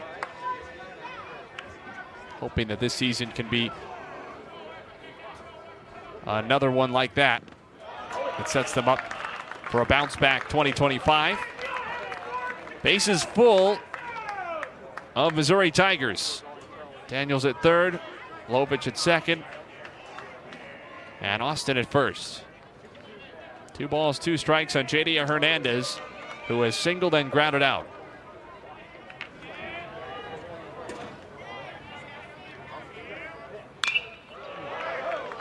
Very late on the fastball, but he stays alive. Yeah, it's a good fight. He's fouled off a couple with 2 strikes now. Just getting a piece, one pitch after another to make sure he sees another. No outs, so there's some wiggle room for Missouri, but this is a massive opportunity.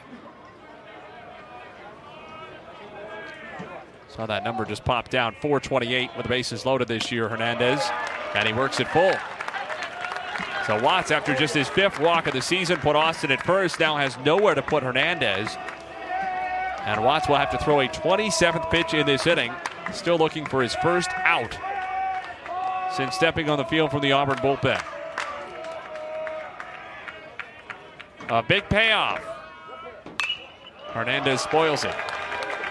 This is one of those, and of course you want the result to be something positive. If you're Missouri, base hit, walk, whatever the case is, you want to be able to bring in a run. But this is one of those, you're about to see the 8th pitch of the at-bat. He's continued to foul off 2-strike pitch after 2-strike pitch, where this is a positive outcome no matter what if you're Missouri. A really productive at-bat.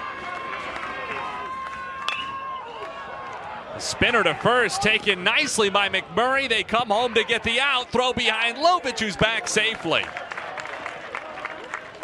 A big first out of this inning without a run coming in. And how about McMurray, who snared this on the backhand, as awkward as it gets. A one-bounce spinner with all kinds of English coming off the turf. All around this is perfect. You're right. This is weird spin.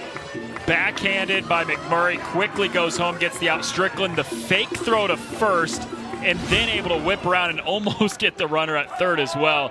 Started by McMurray, phenomenal job to field, get the out at home, the most important out to get, and then I thought Strickland did a nice job almost getting 2 outs. And now a massive at bat for Danny Corona. One pitch could swing this game dramatically either way. Corona gets into one, Missouri could have a 3-run lead. If he rolls over one, Auburn could get out of this inning clean with just that one prior run. And I can't tell you just how demoralizing that would be if you're Missouri, to go bases loaded, nobody out, and I know that they have scored one run in this inning, but that came before the bases loaded. If you go bases loaded, nobody out, and you don't get any additional runs, that is tough if you're Mizzou. 1 ball, 2 strikes.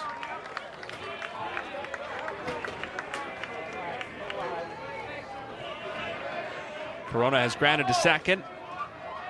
Back in the first inning, then had a double and a run scored in the fourth. Bases loaded, 1 out. And Watts 1-2 pitch. Swing and a miss. Corona chased it up the ladder, and Watts has back-to-back outs to set up a monster AB for Mateo Serna. A chance for Watts after working himself into all this trouble to limit the damage. Clutch, elevates the fastball, gets him to chase out of the zone. It's a little bit too high. Corona can't catch up to it. And for Watts now to get back-to-back outs with the bases loaded, you've got a chance to get out of this inning, not allowing that damage to get any worse. Could be big for Auburn. Strike 1 on Serna. This is one of those, regardless of how it happens, if Missouri does end up getting 2 or 3 runs here, or if Auburn shuts this down, doesn't allow any more runs, this ends up being a 1-run game. This is the inning you come back to and circle. Bases loaded, nobody out. What happened? 1-1 on the Missouri DH, who's batting from the left side of the plate for the first time tonight, after he grounded out and struck out against the southpaw Bauman, who started it for Auburn.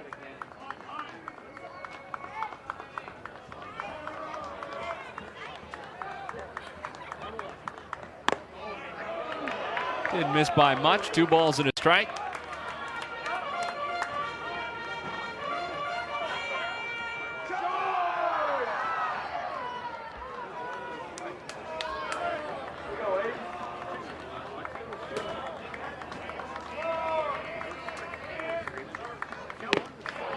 Two and two.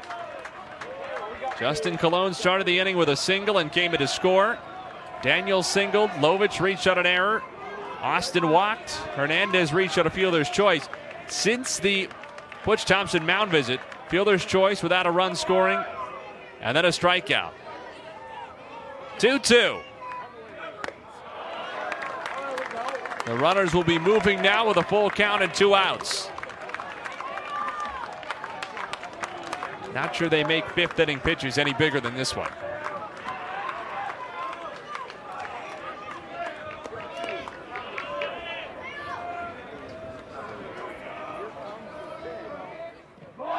Ball 4. Watts had walked only 4 men all season. He's issued 2 free passes in this inning, and the second brings home Lovich to tie the game. Yeah, that's tough if you're Watts and Auburn. After having the bases loaded, nobody out, you get 2 guys out. But instead of getting out of the inning, then you end up walking a guy that you got ahead of in the count to start the at-bat. That's a tough break if you're Auburn to tie this game up.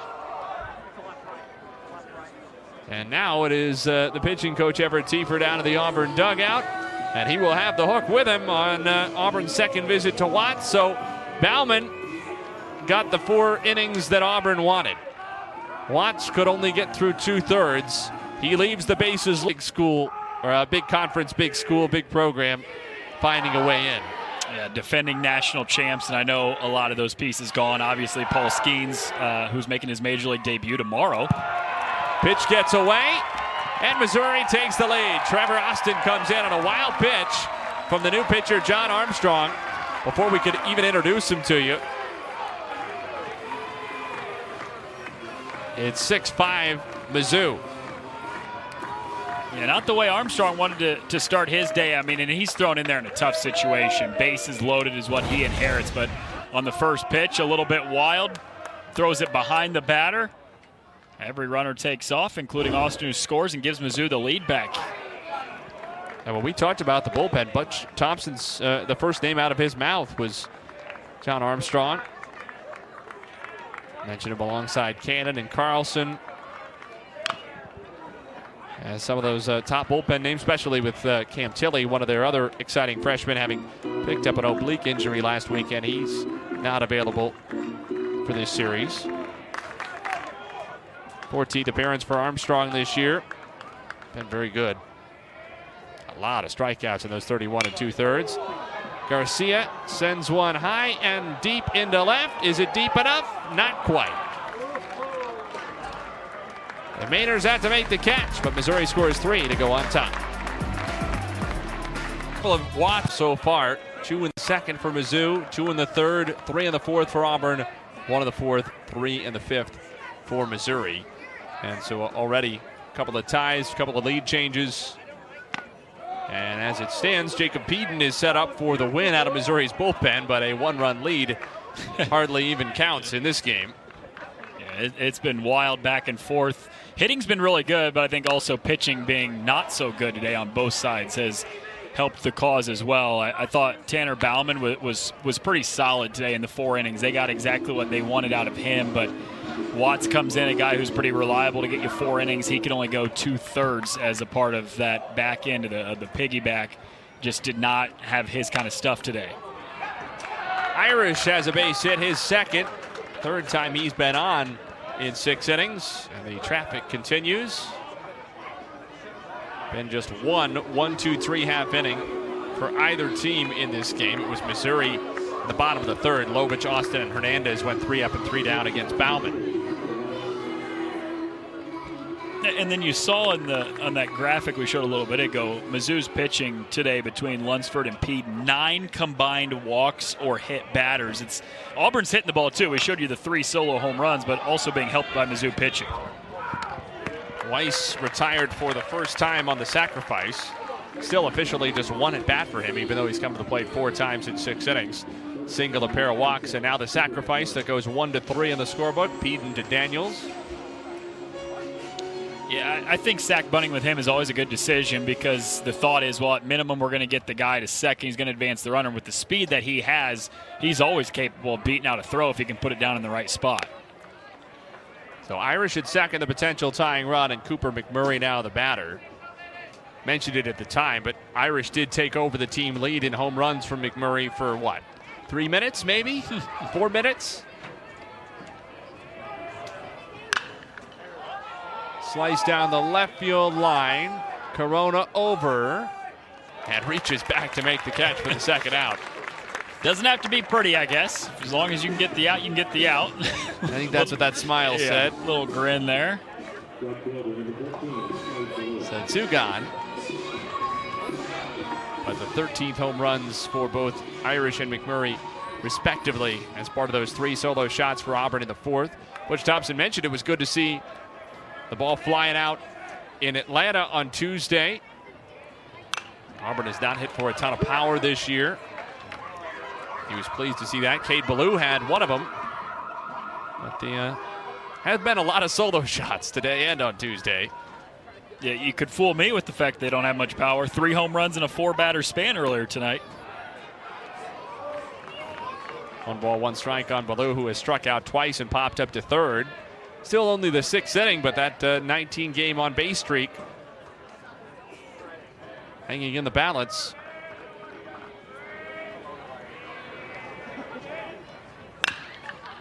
Past Peden. Culbertson was playing up the middle, and Ballou is retired. So he is hitless in 4 trips. Might only get 1 more chance. 6-5. But Braden Montgomery, too, for Texas A&M has had a fantastic season. This is kind of tough luck for Caglione to hit over 400 with an OPS over 1360 and pitch as well as he has. Right. And not be the shoe-in SEC player of the year. Yeah, to be as good of a two-way player as he is. And like you said, not only is he not the shoe-in, but he's not even the favorite. And there's a pretty wide margin, I think, between Charlie Condon and him for player of the year. Drew Culbertson leading off for Missouri. And he's behind a ball and 2 strikes to John Armstrong, who threw a couple of eventful pitches after coming on in that 5th inning. Wild pitch that allowed Missouri to take the lead. But then, to be fair, he did get Garcia to fly out and leave 2 more Tigers in scoring position.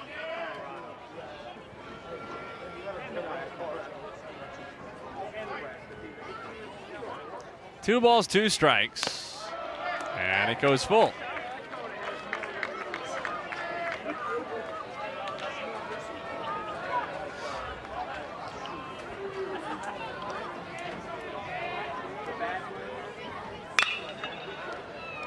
Backhanded in the hole by Weiss. Nicely done that time.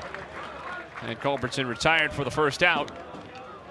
That's not an easy play by Weiss. He makes it look routine, and for him it kind of is, but it's a hard hit ball. A couple steps over from Weiss, had to make the play on the backhand and then throw all the way across the diamond. That's a tough play.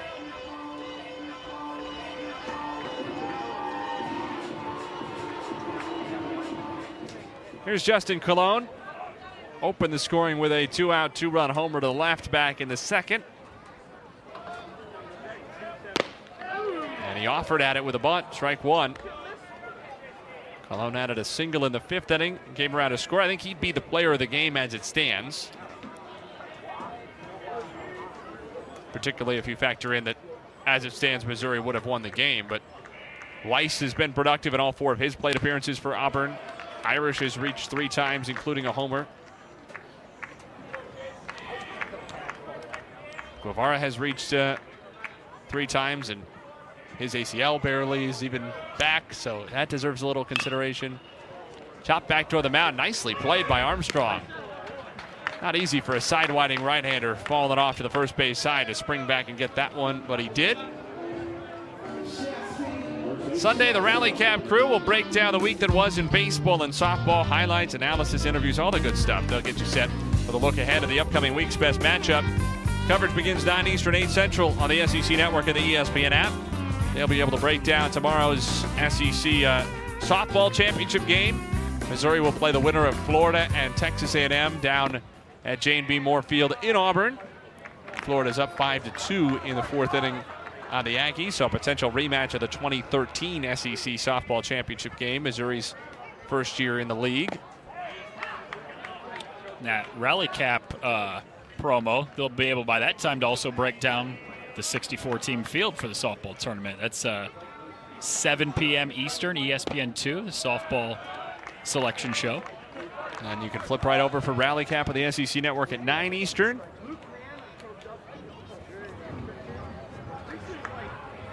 Two and one on Daniels. 2-2.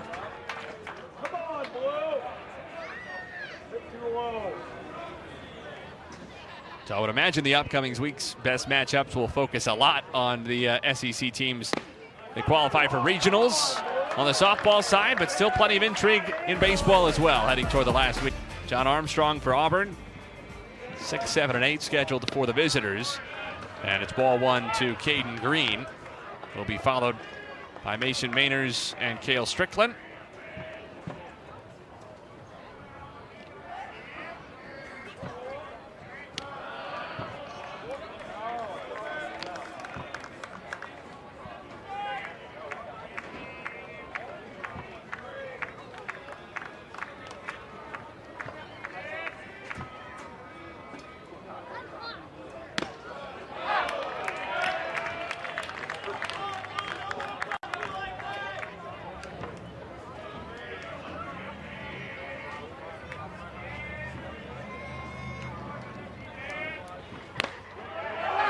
Two and two. Just a little hesitancy by Michael Phillips, our home plate umpire. That was a big call going either way. Peden's been really good so far. 1 inning of work in relief, gave up just 1 hit. Ooh, that was close. Hernandez tried to bring it up. I think it just did dip below the knees. Yeah, I think that was the right call. It was low, but it was definitely close. It's a little lower than I thought. It wasn't all that close. Good take, though. Yes, for sure. Payoff.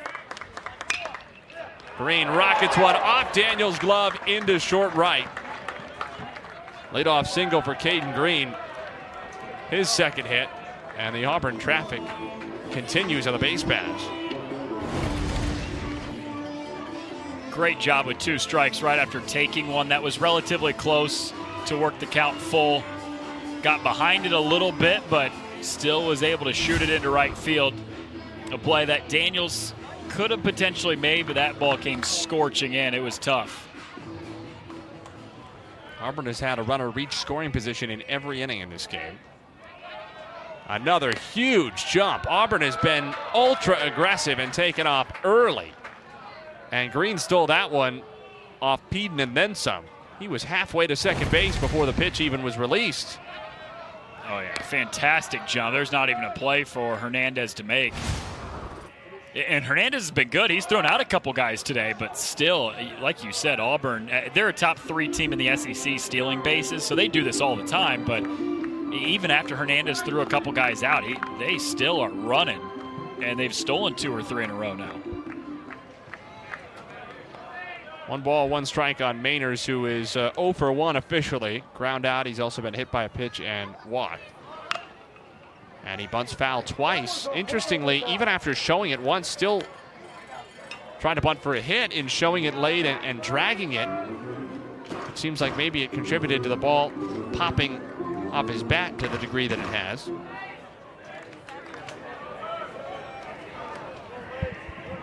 Potential tying run is Green at second base with nobody out. Peden's 1 and 2 offering on the way.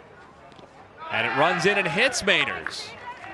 Second time he's been plunked. And another free base surrendered by Missouri pitching.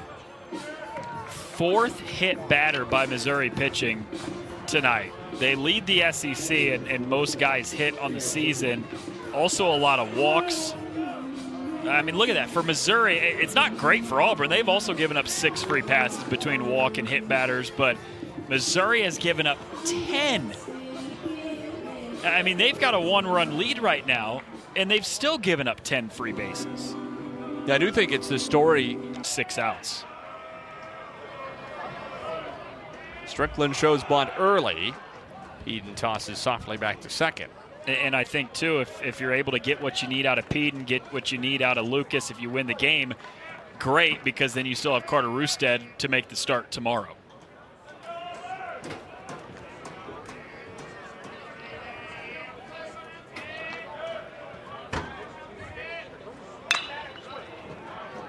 Jam shot, pop-up, foul, and out of play.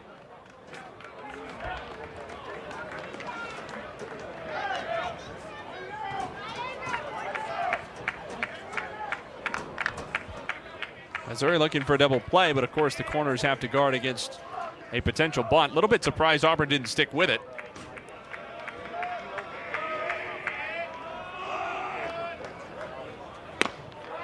One ball, 1 strike.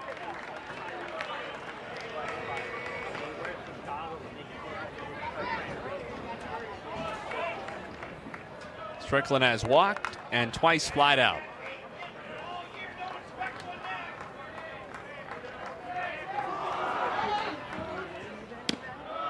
Two and 1. Keen eye from Cale Strickland. Yeah, really good eye. Peden's got to throw strikes. That's the thing. First 2 guys have gotten on base. Nobody out. You've got the tying run in scoring position. Go ahead run on first base. Command hasn't been there.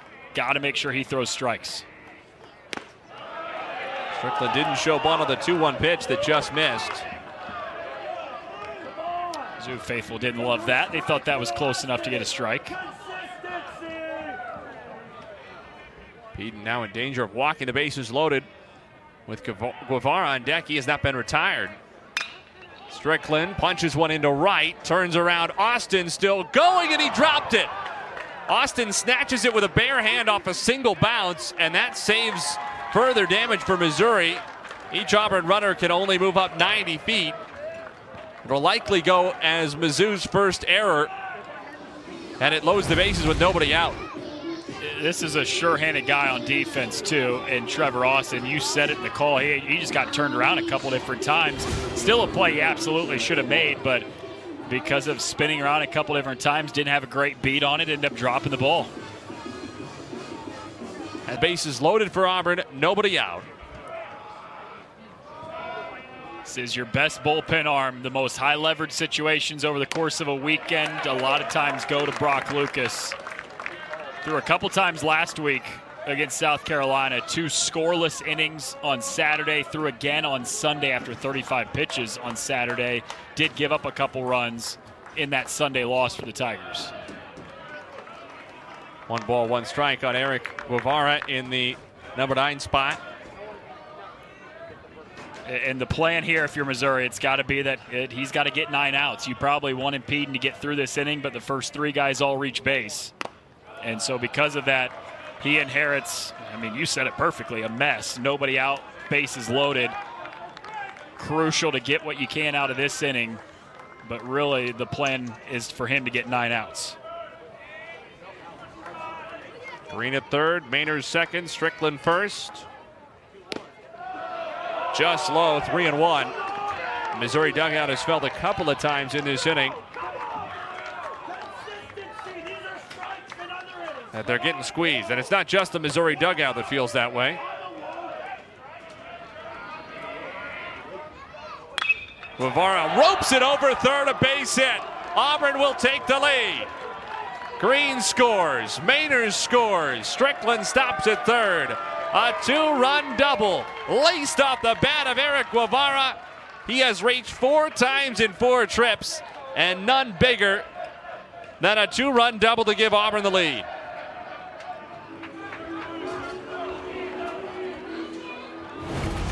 Nobody's been bigger on either team than Eric Guevara. On base 4 times, a couple base hits, and smashes that ball down the line in a massive moment. Bases loaded, brings in a couple runs with the double, gives Auburn the lead back late in this game 1 on the road. Top of the order now for Auburn, it's Chris Stanfield. Missouri brings the infield in with runners at second and third and nobody out. 1 ball, 1 strike. By the way, that fly ball off Strickland's bat into right did go as an error against Trevor Austin, the first for Missouri tonight. Top softly to third. Strickland stays home. Colon can't pull it in. Another close decision on hit or error because Stanfield could motor down to first. The important thing is the bases are loaded up again. Still nobody out, and Ike Irish coming up. Not the end of the world here if you're Missouri, because obviously the run doesn't come in, and I think this is going to be a tough play regardless. So there's a chance, even if Cologne fields that, maybe he makes a throwing error over there at first, and Auburn's able to score the run. Not ideal by any stretch, of course, but also not the worst thing that could have happened there. Strike on Irish. It did go as a single for Stanfield, who is now 2 out of 5. Irish has already homered. Down the first base line, a fair ball, bounding all the way into the corner. Strickland scores. Guevara scores. Stanfield motors in. Irish on his way to third with a bases clearing triple, and he's blown it open for Auburn.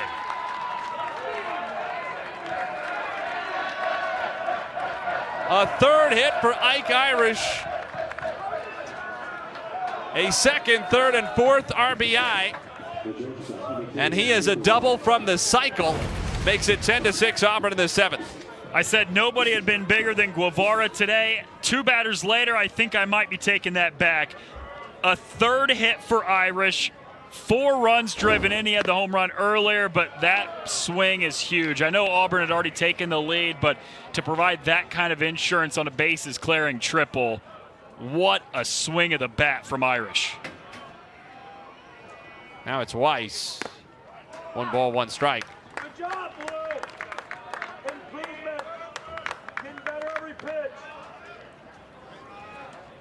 So 2 of those runs charged to Peden. He's charged for 3 total, 2 earned. Oh, yeah. And Lucas wears the last couple, both earned. Here we go.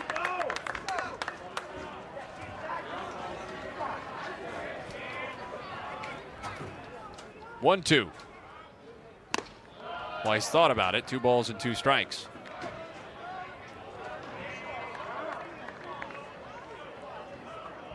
I mean, and still nobody out either. I mean, there's a chance this inning continues to balloon for Auburn.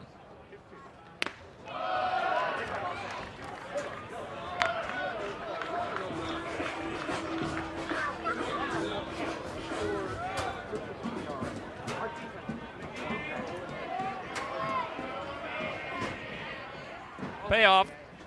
Swing and a miss by Weiss. Chased it down and away. And that will go as his first official 0 for 1. It's the second time he's retired, but had a sacrifice this last time. So Lucas gets 1, but now he has to deal with Cooper McMurray. And the last time McMurray Saw Irish have a big hit, a couple of batters before him. He seemed to take it personally. Both now with 13 home runs on the year, tied for the team lead.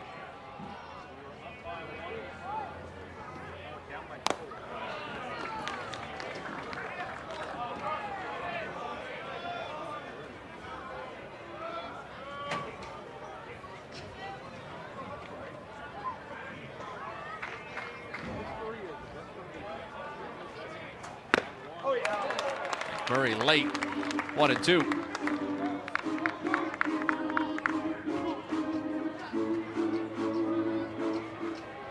Missouri in the overshift against McMurray, just Cologne on the left side of the infield.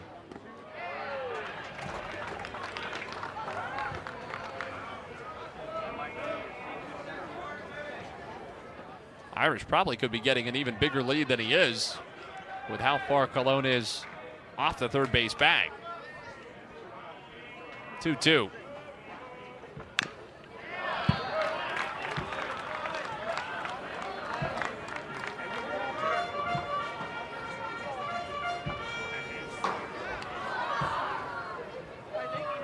Irish is getting maybe 10 or 12. He could probably be getting 20.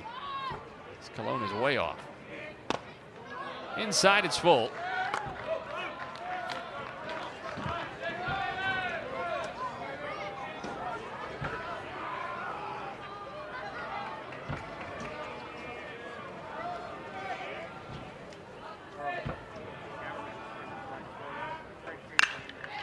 Wrap to the right side. Shortstop Culberson ranges over to make the play, but it's an RBI for McMurray, his second of the night, as Irish comes home, and it lengthens Auburn's lead, now 11-6.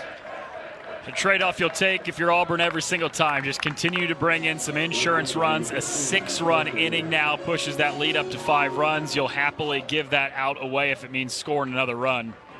That's exactly what they do. So now it's Cade Ballou. Always felt this is sort of an unpleasant time to come up after a big inning, lots of traffic on the bases, and you get the glory of the 2-out bases empty AB. Of course, the stakes are high for Ballou, who has not reached 19-game on-base streak, now in serious jeopardy. He has struck out twice, popped up and grounded out, and this might well be his last trip to the plate. Not guaranteed, especially the way Auburn has had success in this inning. He is the 9th man to bat.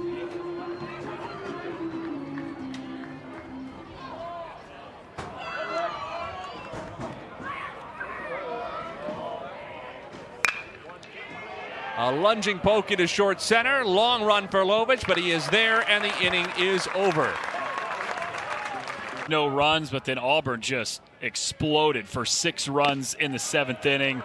They've got quite the cushion right now, too. You're going late stage of this game, up 5 runs. Not that it's over by any means, because Missouri has shown some life offensively, too, but Auburn in a great spot now.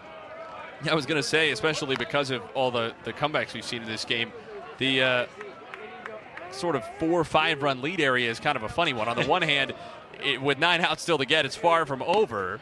On the other hand, it would be valuable for Butch Thompson and Auburn to be able to save 1 or 2 bullets in that bullpen for tomorrow or Sunday. That's, again, not the ethos that either Coach Thompson or Coach Jackson have had the luxury of using this season because of how hard they've had to fight for the few wins that they have. Normally, the mindset has been, when you get a chance at a win, empty the tank.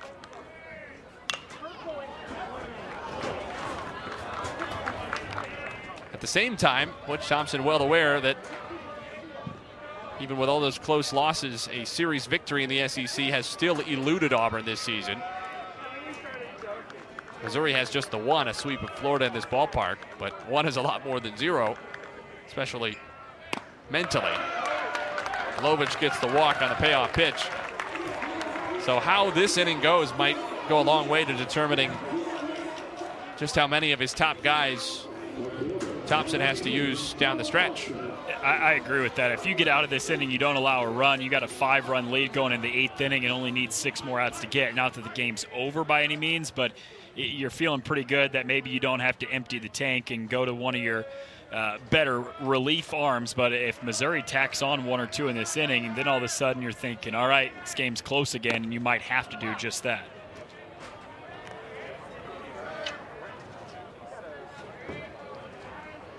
It's a quiet Auburn bullpen for the moment, but certainly there's plenty of manpower down there.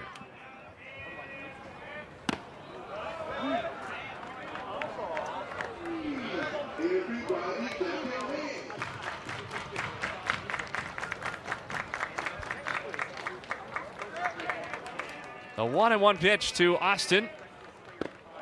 Spins low. Both teams at times have wanted to get a little bit more of that bottom part of the strike zone, or what Michael Phillips has said is just below the bottom part of the strike zone tonight. But I think it's been really consistent. Neither team, neither pitching staff has gotten that call just low. Ooh. Oh, man, that doesn't feel good. Austin reaches base for the second time. A couple of flyouts, then a walk, and now he's hit by a pitch. And I think, unfortunately, we're going to be forced to listen to this. Oh, my goodness. Where does that sound even come from? Maybe, is that off something in his back pocket? Because it sounded almost like it hit the elbow guard, but it didn't. Yeah, I don't know. We were, like you said, we were forced to listen, but we weren't forced to watch. I did not have my eyes on the monitor, but that was smart. Man. Well, I guess less smart, since now we're trying to figure out what it hit. So he kind of let me down. Everett Tiford out to the mound. And this is, to our point, exactly how quickly in this game a 5-run lead can go from feeling comfortable to feeling a little bit that Butch Thompson has at his disposal, and he's up now. Hernandez takes inside a ball. Hey, watch who you're throwing that thing. You can hurt someone. He's still rattled.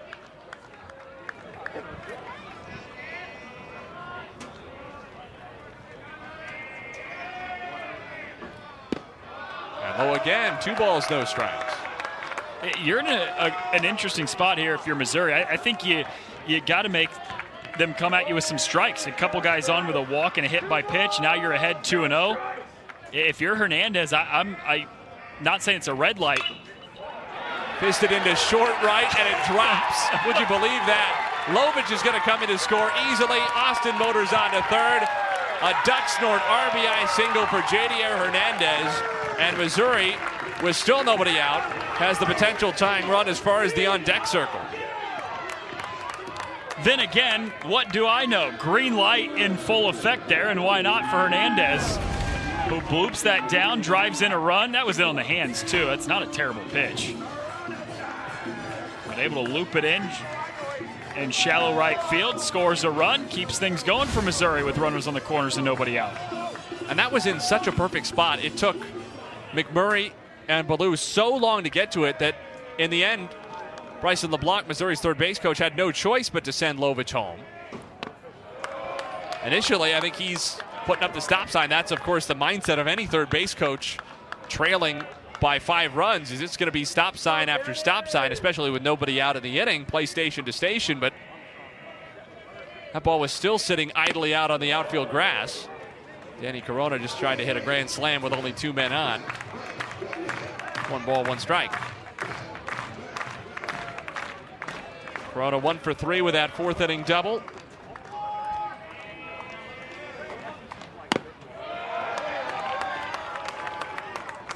Two and 1.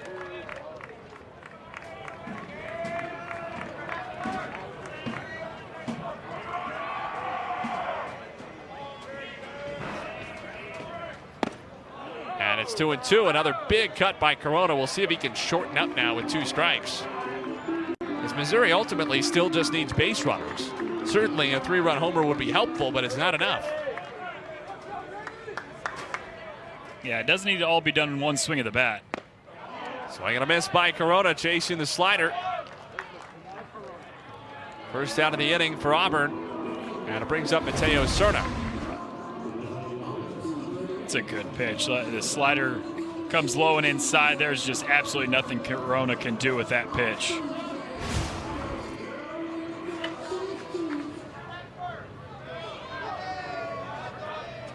Austin at third, Hernandez at first, now 1 away. And Mateo Cerna. Grounded out to third in the second inning. Strikeout of the fourth. RBI walk in the fifth. Top foul, 1-1.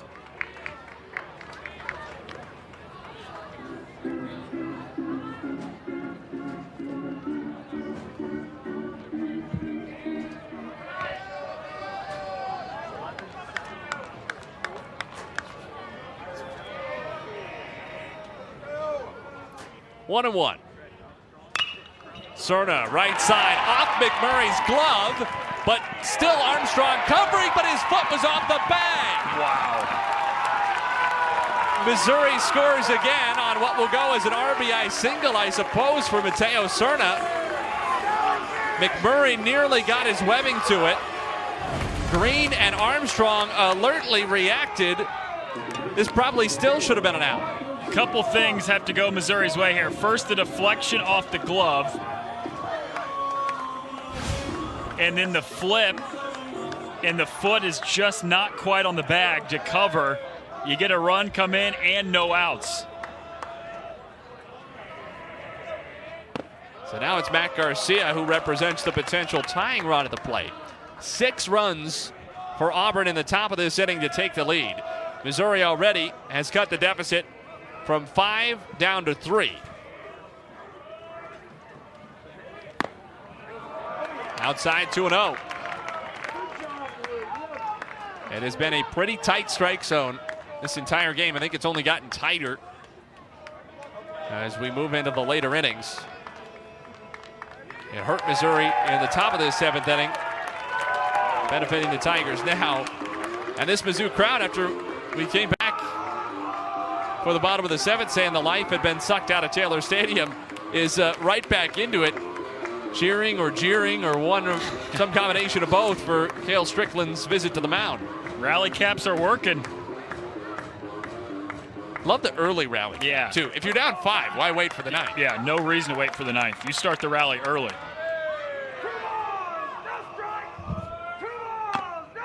Foul tip into the mitt, 2-1.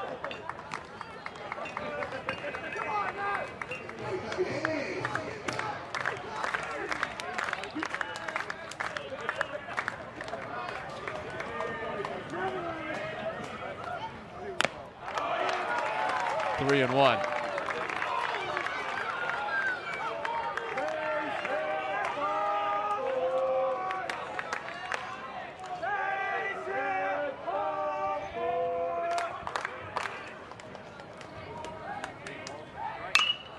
Sprayed foul, and it's full 3 balls and 2 strikes. You wouldn't imagine with Hernandez and Cerna on the bases that Missouri would have them moving. Probably not overly concerned about Matt Garcia grounding into a double play. He does run pretty well. Swing and a miss in front of that slider, similar to the pitch that got Corona.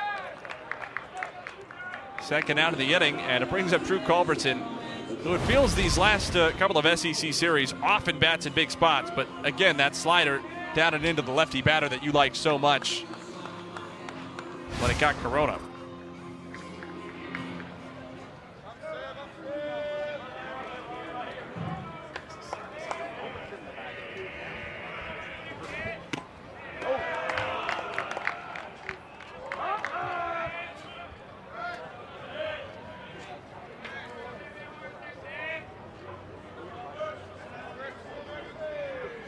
Culbertson 1 for 3, a single and a run scored back in the second. 1-1.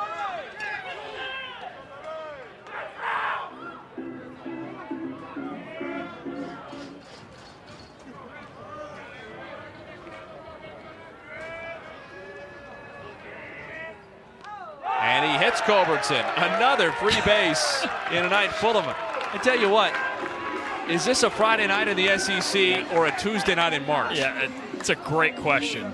This 7th inning alone, I wish we would have known that we were going to see 9+ runs in this inning, because I would have liked to keep track how long this 7th inning has been between the top and the bottom halves. And that is going to be all for Armstrong. Justin Colon.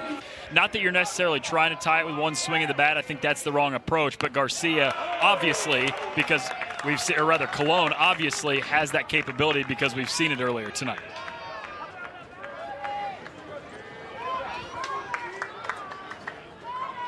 Missouri desperately needs a win. The Tigers need at least 2 games in this series, probably 3, to preserve any realistic hope of cracking into the 12 teams that will go to Hoover for the SEC tournament.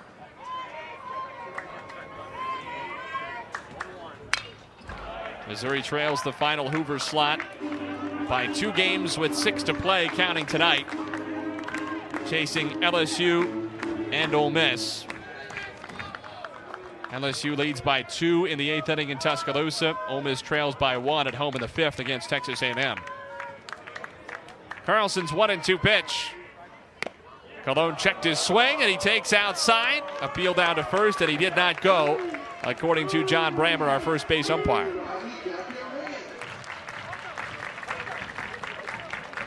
Auburn scored 6 runs in the top of this inning. Missouri has answered with 2.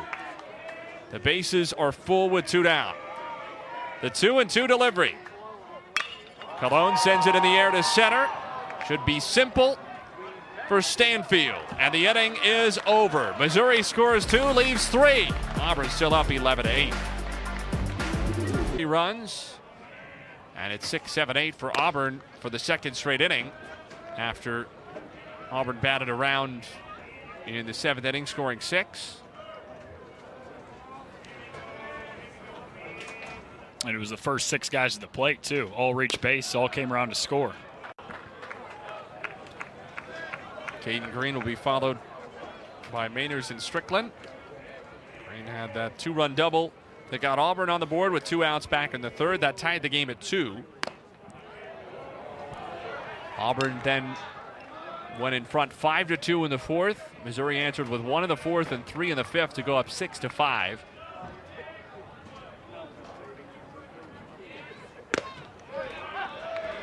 Before a half dozen for the visitors in the 7th.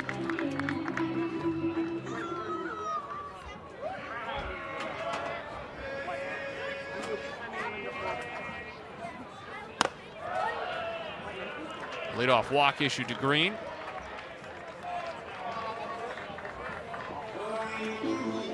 That has just been the story of the night. 7 walks for Missouri pitching today. They've also hit 4 guys.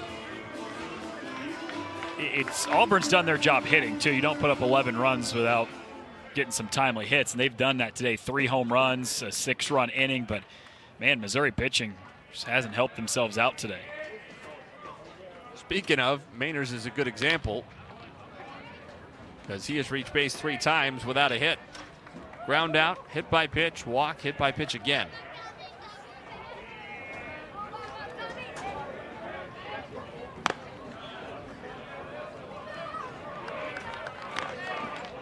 You know, mentioned earlier, it feels in some ways more like a March Tuesday than a May Friday.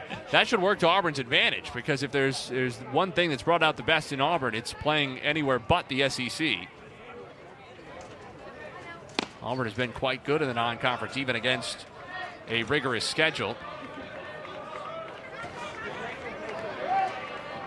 And quite bad, quite unfortunate, some combination of the two in league games.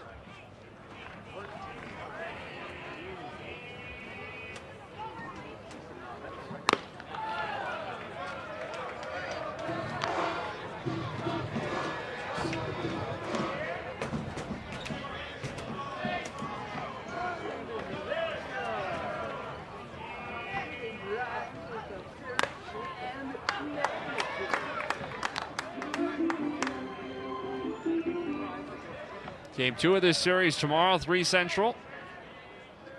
The finale Sunday afternoon at 1.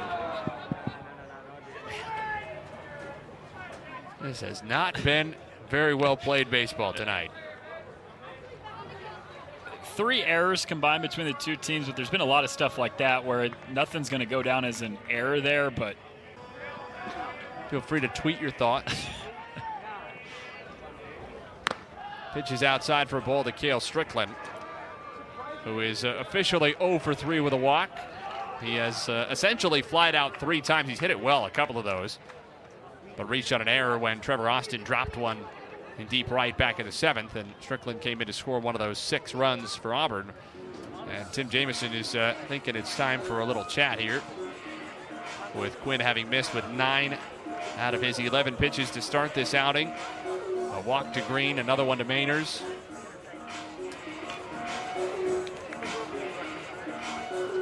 And Bryce Mayer is the latest up for Missouri.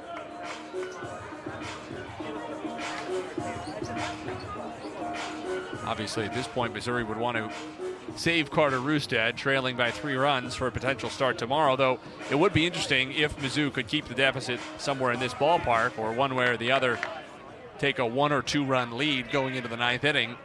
That's the big question. If they have a big bottom of the 8th, they take a lead. I wouldn't rule out Carter Rustad not pitching. But in any situation like this, if Auburn has even a 1-run lead, if it's close at all, but Auburn has the lead, I just don't think it makes any sense to put Rustad in when you can save him to start the game tomorrow.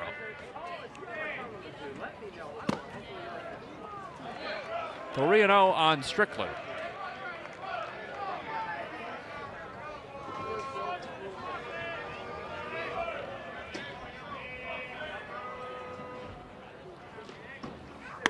There's a strike.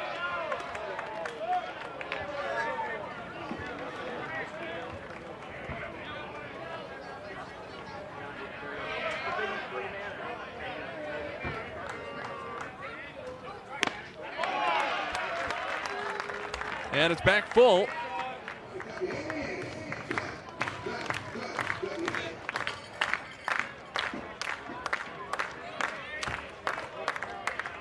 Quinn's payoff. Outside ball 4. So again, 6, 7, and 8. Green, Mainers, and Strickland. Quinn has walked the bases loaded. Missouri pitching has now walked 9 in 7+, and that doesn't count the 4 batters plunked, or the error, or any other number of woofs. Yeah, it's both sides, but especially the Missouri side tonight. Just pitching hasn't been there. There were moments where I thought Logan Lunsford was good to start the game, but also he just walked too many guys the way it was, and it's trickled down for every Tigers pitcher that you've seen today. Bryce Mayer's the new one when we come back.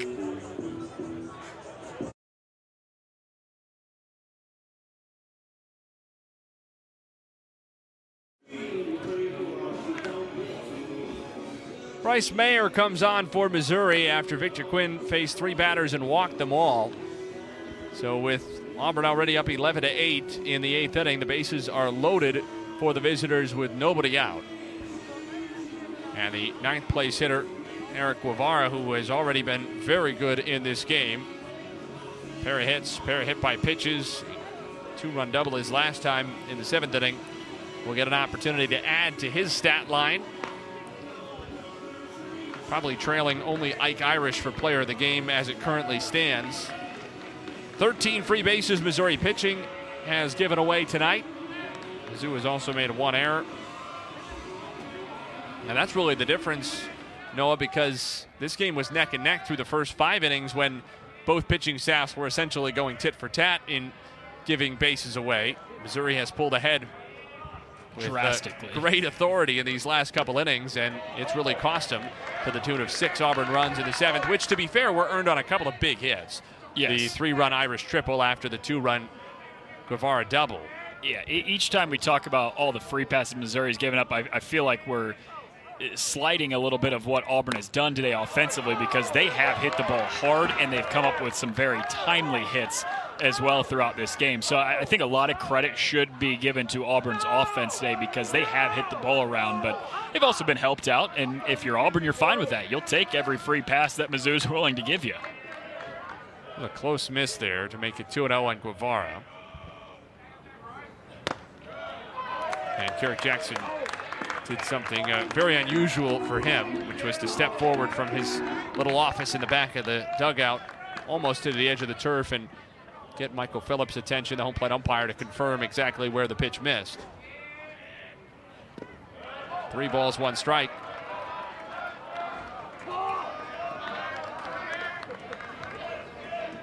Quinn and Mayer have combined to throw 15 balls on 20 pitches in this inning.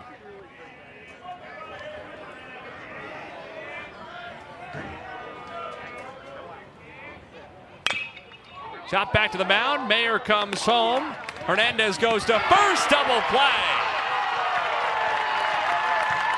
After 3 straight walks to start the inning and a 3-1 count on Guevara, Missouri turns a 1-2-3 double play, and the Tigers now are 1 pitch from getting out of the inning. That is massive. Bases loaded, nobody out. Mayer comes in, goes home right away on a comebacker, and a great turn for Hernandez to know that he has time to whip it down to first to get the out. And like you said, you go from bases loaded, nobody out, thinking there's a good chance Auburn gets multiple runs, to now 2 on 2 outs. Chance to get out of the inning.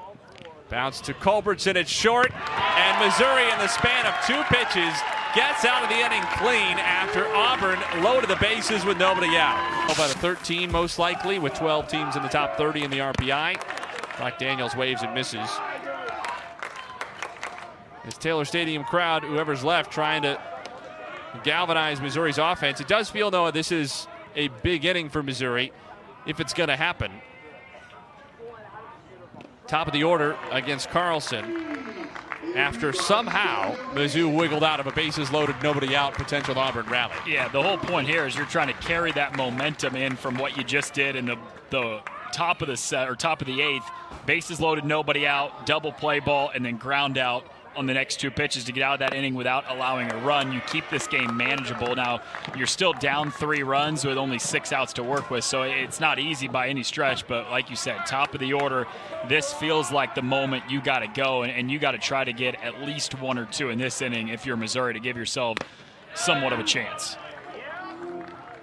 2 balls and 2 strikes on Daniels.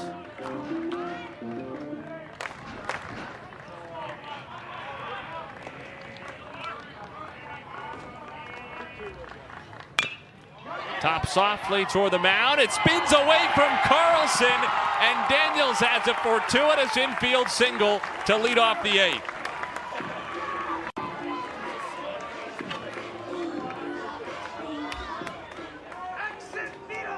That's almost like someone had a remote controlling that ball, because it looks normal up to here, and then all of a sudden a wicked spin towards the first base side, and there's just no play to have whatsoever.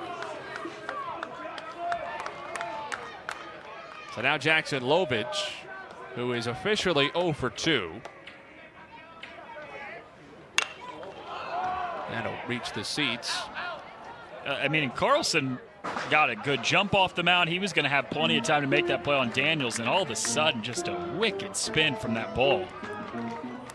I mean, Brock Daniels has some speed, able to beat it down the line. Lovich was plunked in the first inning, fly to right in the 3rd. Drove in a run with an error in the 5th to score, and then walked and scored in the 7th.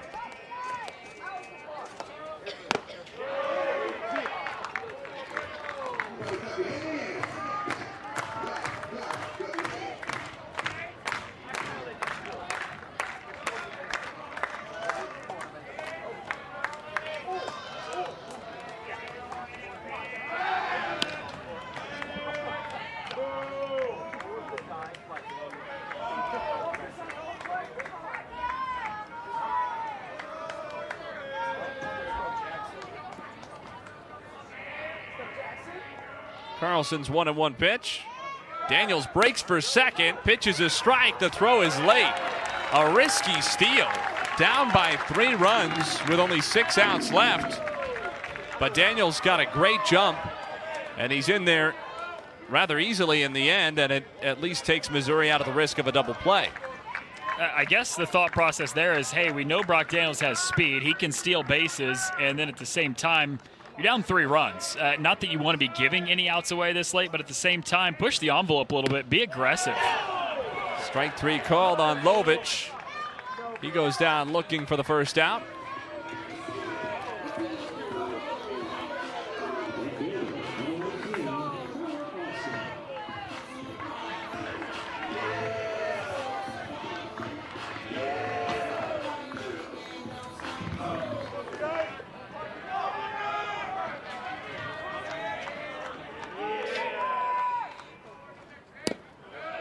Ball 1 to Trevor Austin, who is 0 for 2 himself. Couple of flyouts. He has also walked and been hit by a pitch. Scored a pair of runs. Daniels at second, 1 out. Auburn up 3 in the 8th. Keep in mind as well, we talked about it when he came in, Carlson, not normally somebody who throws a whole lot of innings. Just a little over an inning per appearance on the year.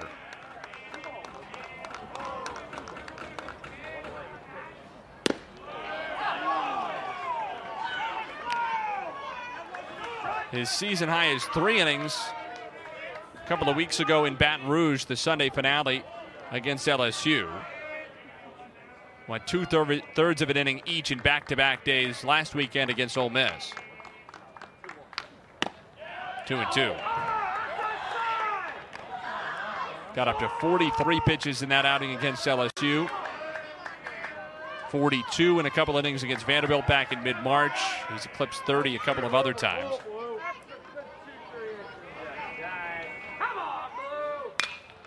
Austin sprays it into right center.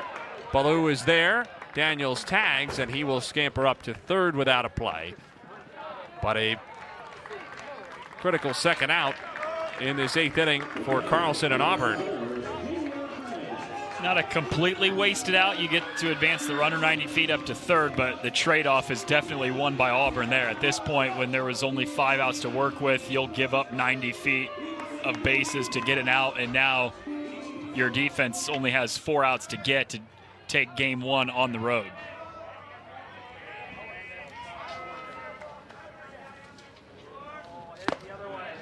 Ball 1 to Jadier Hernandez.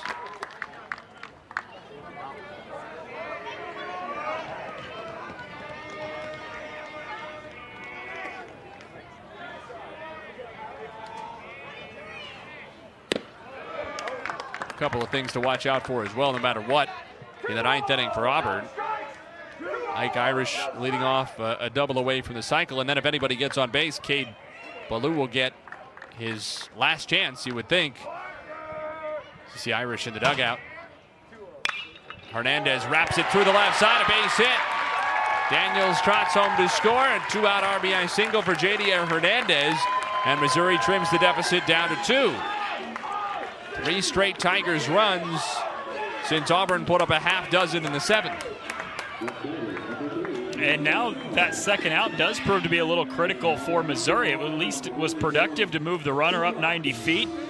If Daniels is on second, he doesn't score there. That ball gets in rather quickly. You got runners on first and third, no run score. Instead, you advance the 90 feet, and now on Hernandez's second straight RBI single, get a run come in to make this a 2-run game. Strike 1 to Danny Corona, who had that double earlier and struck out his last couple of trips. But if anybody gets on for Auburn, Cade Ballou will come up for a 6th and probably final time in the game. And as it stands, his 19-game on-base streak would come to a close. So Irish and potentially Ballou on the docket for the top of the 9th regardless. Danny Corona represents the potential tying run for Missouri. He sends one into center. Stanfield slipped. Probably would have dropped in anyway. Stanfield clambers back to his feet to stop the ball from squeaking past him. 2 on for Mizzou on the second Corona hit of the night. And Mateo Cerna will get a big opportunity. Like you said, I think there's a pretty solid chance this ball gets down. I mean, if he stays up and if he gets a good jump, he potentially has a play on that ball. But either way, I don't think a ton is hurt. You got runners on first and second. There is 2 outs, so you really just have one guy to get. If you can get this out, you get out of the inning. Serna right back into center. Hernandez held up at third as Stanfield whips it through to the catcher Strickland. Hit too hard in the end by Mateo Serna, and thankfully for Auburn, Stanfield's cleats served him better on this one. The bases are loaded for Missouri, but after a pair of line drive singles, it's still the 2-run Auburn lead. Yeah, this is really nice job by Missouri. 3 consecutive singles. Stanfield did a really nice job. He got that ball back in a hurry and threw it right on the money. If there was any way that Hernandez was sent, he would have been out by a lot at home plate. Everett Tiefert out of the Auburn dugout, the pitching coach for Chat. Missouri left the bases loaded in the 7th inning and has stranded 7 runners in the game. Hernandez is at third after a 2-out RBI single. Corona at second, and Serna at first followed him with line drives into center field of their own. Serna in particular tattooed his.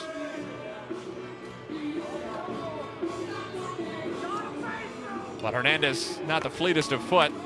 The ball hit well. Stanfield played it smoothly, cleanly, and that forced Hernandez to get the stop sign at third.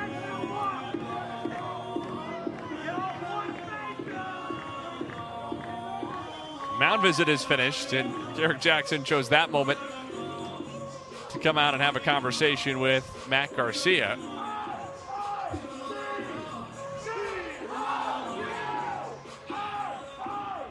Garcia is the only Missouri starter who has not reached base in this game. He is hitless in 4 trips, did drive in a run with a ground out back in the 4th.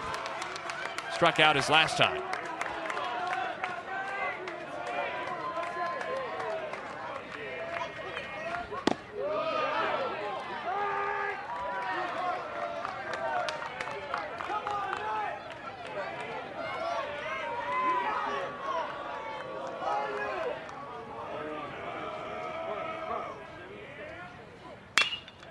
Driven to left field and deep.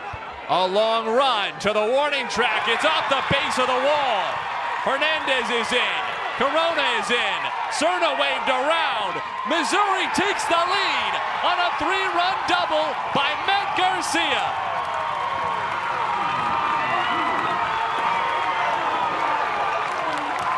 Tonight, 4 runs so far scored by Missouri in this inning to take a 1-run lead.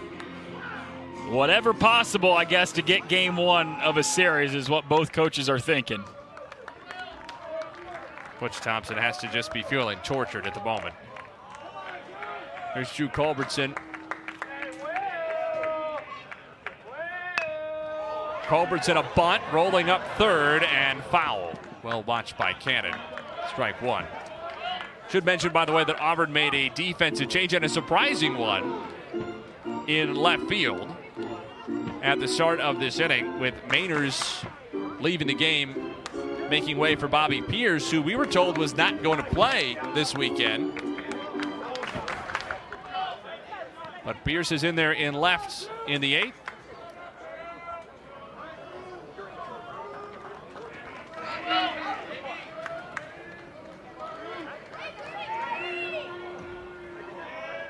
Cannon's 1-strike delivery to Culbertson. Fastball at 95. Strike 2. It's got a little more zip than anything we've seen from either team's hurlers in this game, and we've seen a lot of them.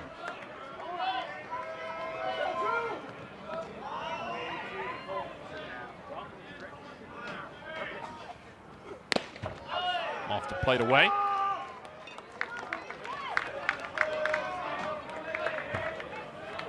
Missouri with 2 outs, 7 out of 14 in the game. Timely hitting.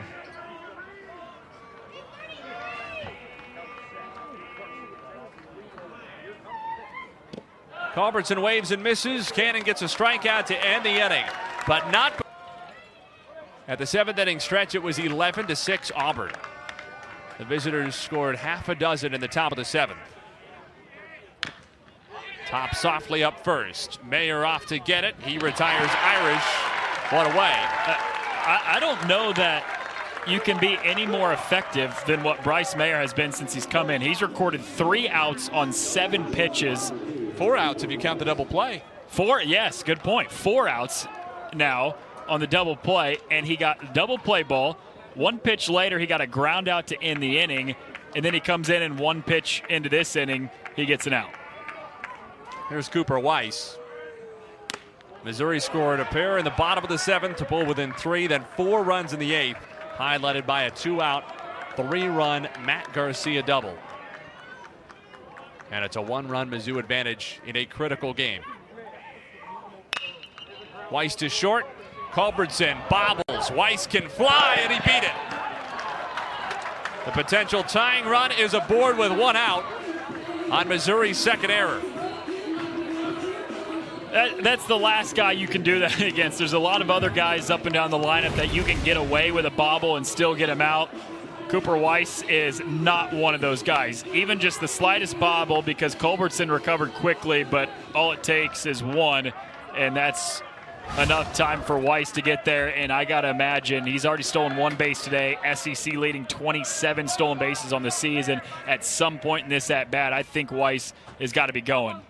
And not that you want to give up one of your 2 outs that you have remaining in this game, but I think in a 1-run game, him being the tying run and the speed that he has, he's got to be going. 1 ball and no strikes on Cooper McMurray, who homered back in the 4th inning. Rip foul, 1-1. McMurray has driven in a pair, officially 1 out of 4 with a walk. His home run was just about to dead center over the batter's eye. Part of 3 solo home runs for Auburn in a 4-batter stretch back in the 4th inning. Very late on the fastball at 92. A ball and 2 strikes. Yeah, McMurray was sitting off speed there because he was so late, and Mayer rears back, and he just blew that fastball by him. A little bit elevated in the zone, too. Tough to catch up to.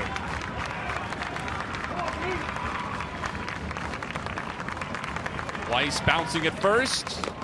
Pitch up and away, 2-2. He didn't get the jump that he wanted. We've seen a number of Auburn runners, Weiss chief among them, just about jumping literally into their stolen bases, almost starting their secondary lead and taking their break before the pitcher breaks a hold. And they've done it against a number of different Tigers hurlers in this game. The youngsters are feeling it. Up past their bedtimes on a Friday night. Same here.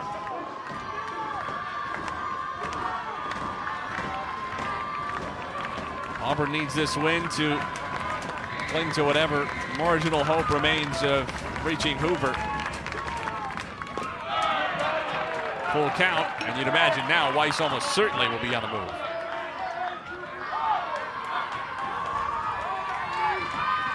Alabama scored 2 runs in the bottom of the 9th inning in Tuscaloosa after 3 in the 8th to come back and beat LSU 8-7.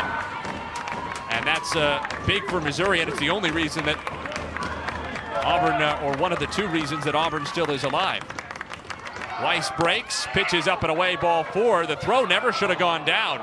Had that throw gone into center, Weiss would have been free to go for 3rd. There was no upside to Hernandez of throwing that baseball. 2 on for Auburn, 1 out on Mizzou's 10th walk of the night.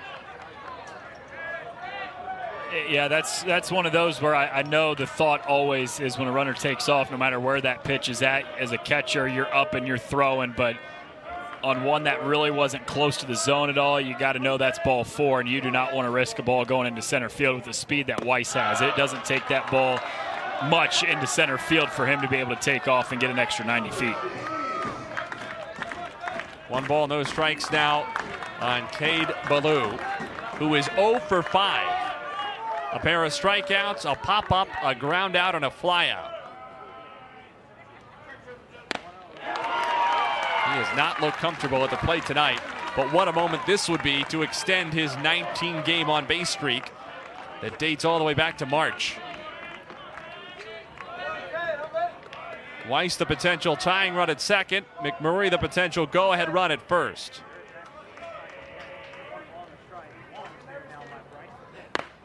1-2.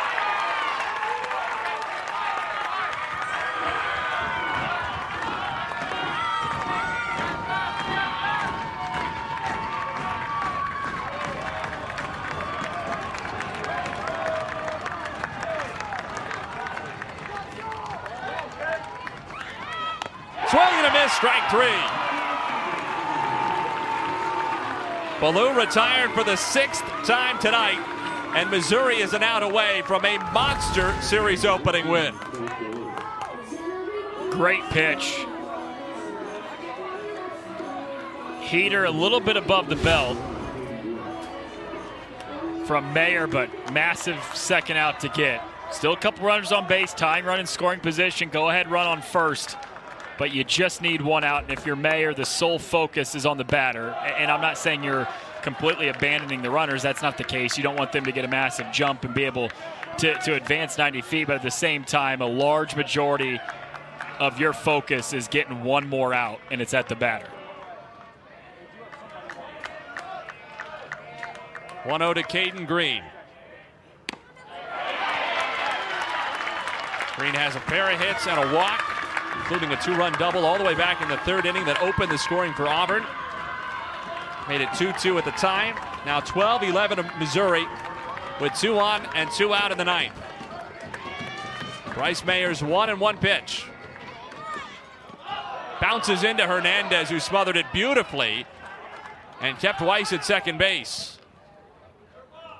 Hernandez came out of there a little bit gimpy. Maybe it just caught him on the knee.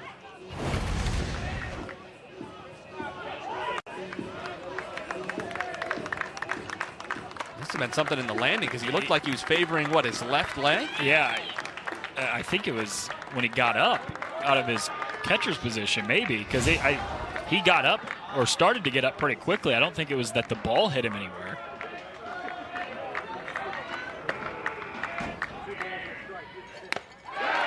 Two and two. What a moment this could be for Missouri. Alabama, a 5-run comeback to beat LSU. A&M's on top of Ole Miss, 3-2. Missouri scored 6 runs between the 7th and 8th innings to take this lead, to pull within a game of a Hoover spot. Green keeps Auburn alive. No matter what, a Missouri win in this game would bring the hosts within 1 game of that 12th and final spot that qualifies for the SEC tournament.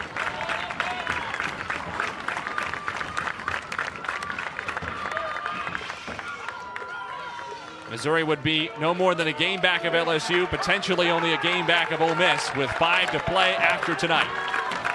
Mayer's 2-2 pitch is instead a spin and a look back to second.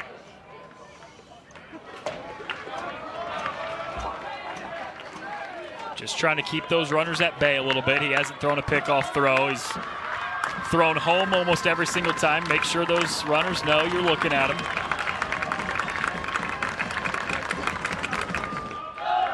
Good hold.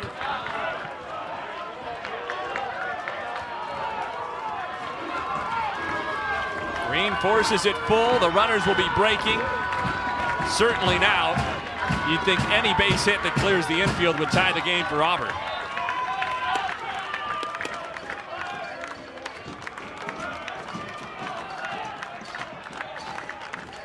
Mayer's payoff.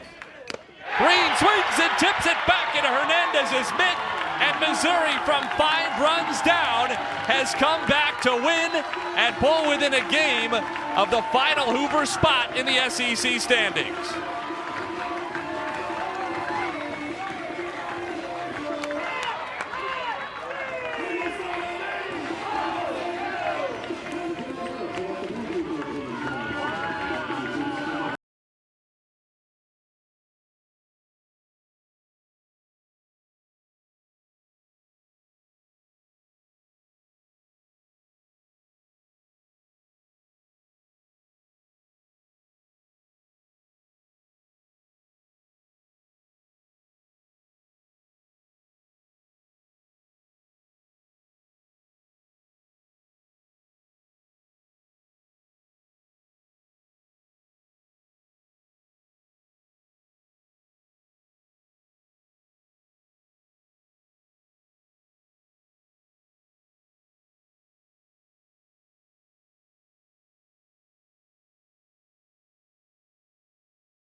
Not that you're necessarily trying to tie it with one swing of the bat. I think that's the wrong approach. But Garcia, obviously, because we've seen, or rather Colon, obviously has that capability because we've seen it earlier tonight.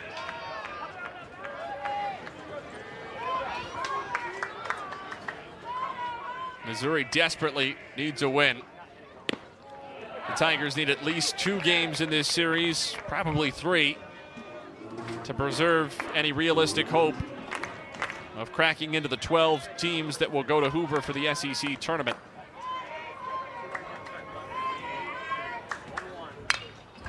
Missouri trails the final Hoover slot by 2 games with 6 to play, counting tonight, chasing LSU and Ole Miss. LSU leads by 2 in the 8th inning in Tuscaloosa. Ole Miss trails by 1 at home in the 5th against Texas A&M. Carlson's 1-2 pitch. Colon checked his swing and he takes outside. Appeal down to first and he did not go, according to John Brammer, our first base umpire.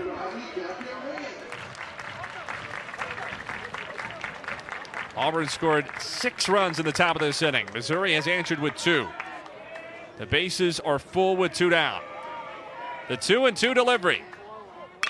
Colon sends it in the air to center. Should be simple for Stanfield. And the inning is over. Missouri scores 2, leaves 3. Auburn still up 11-8.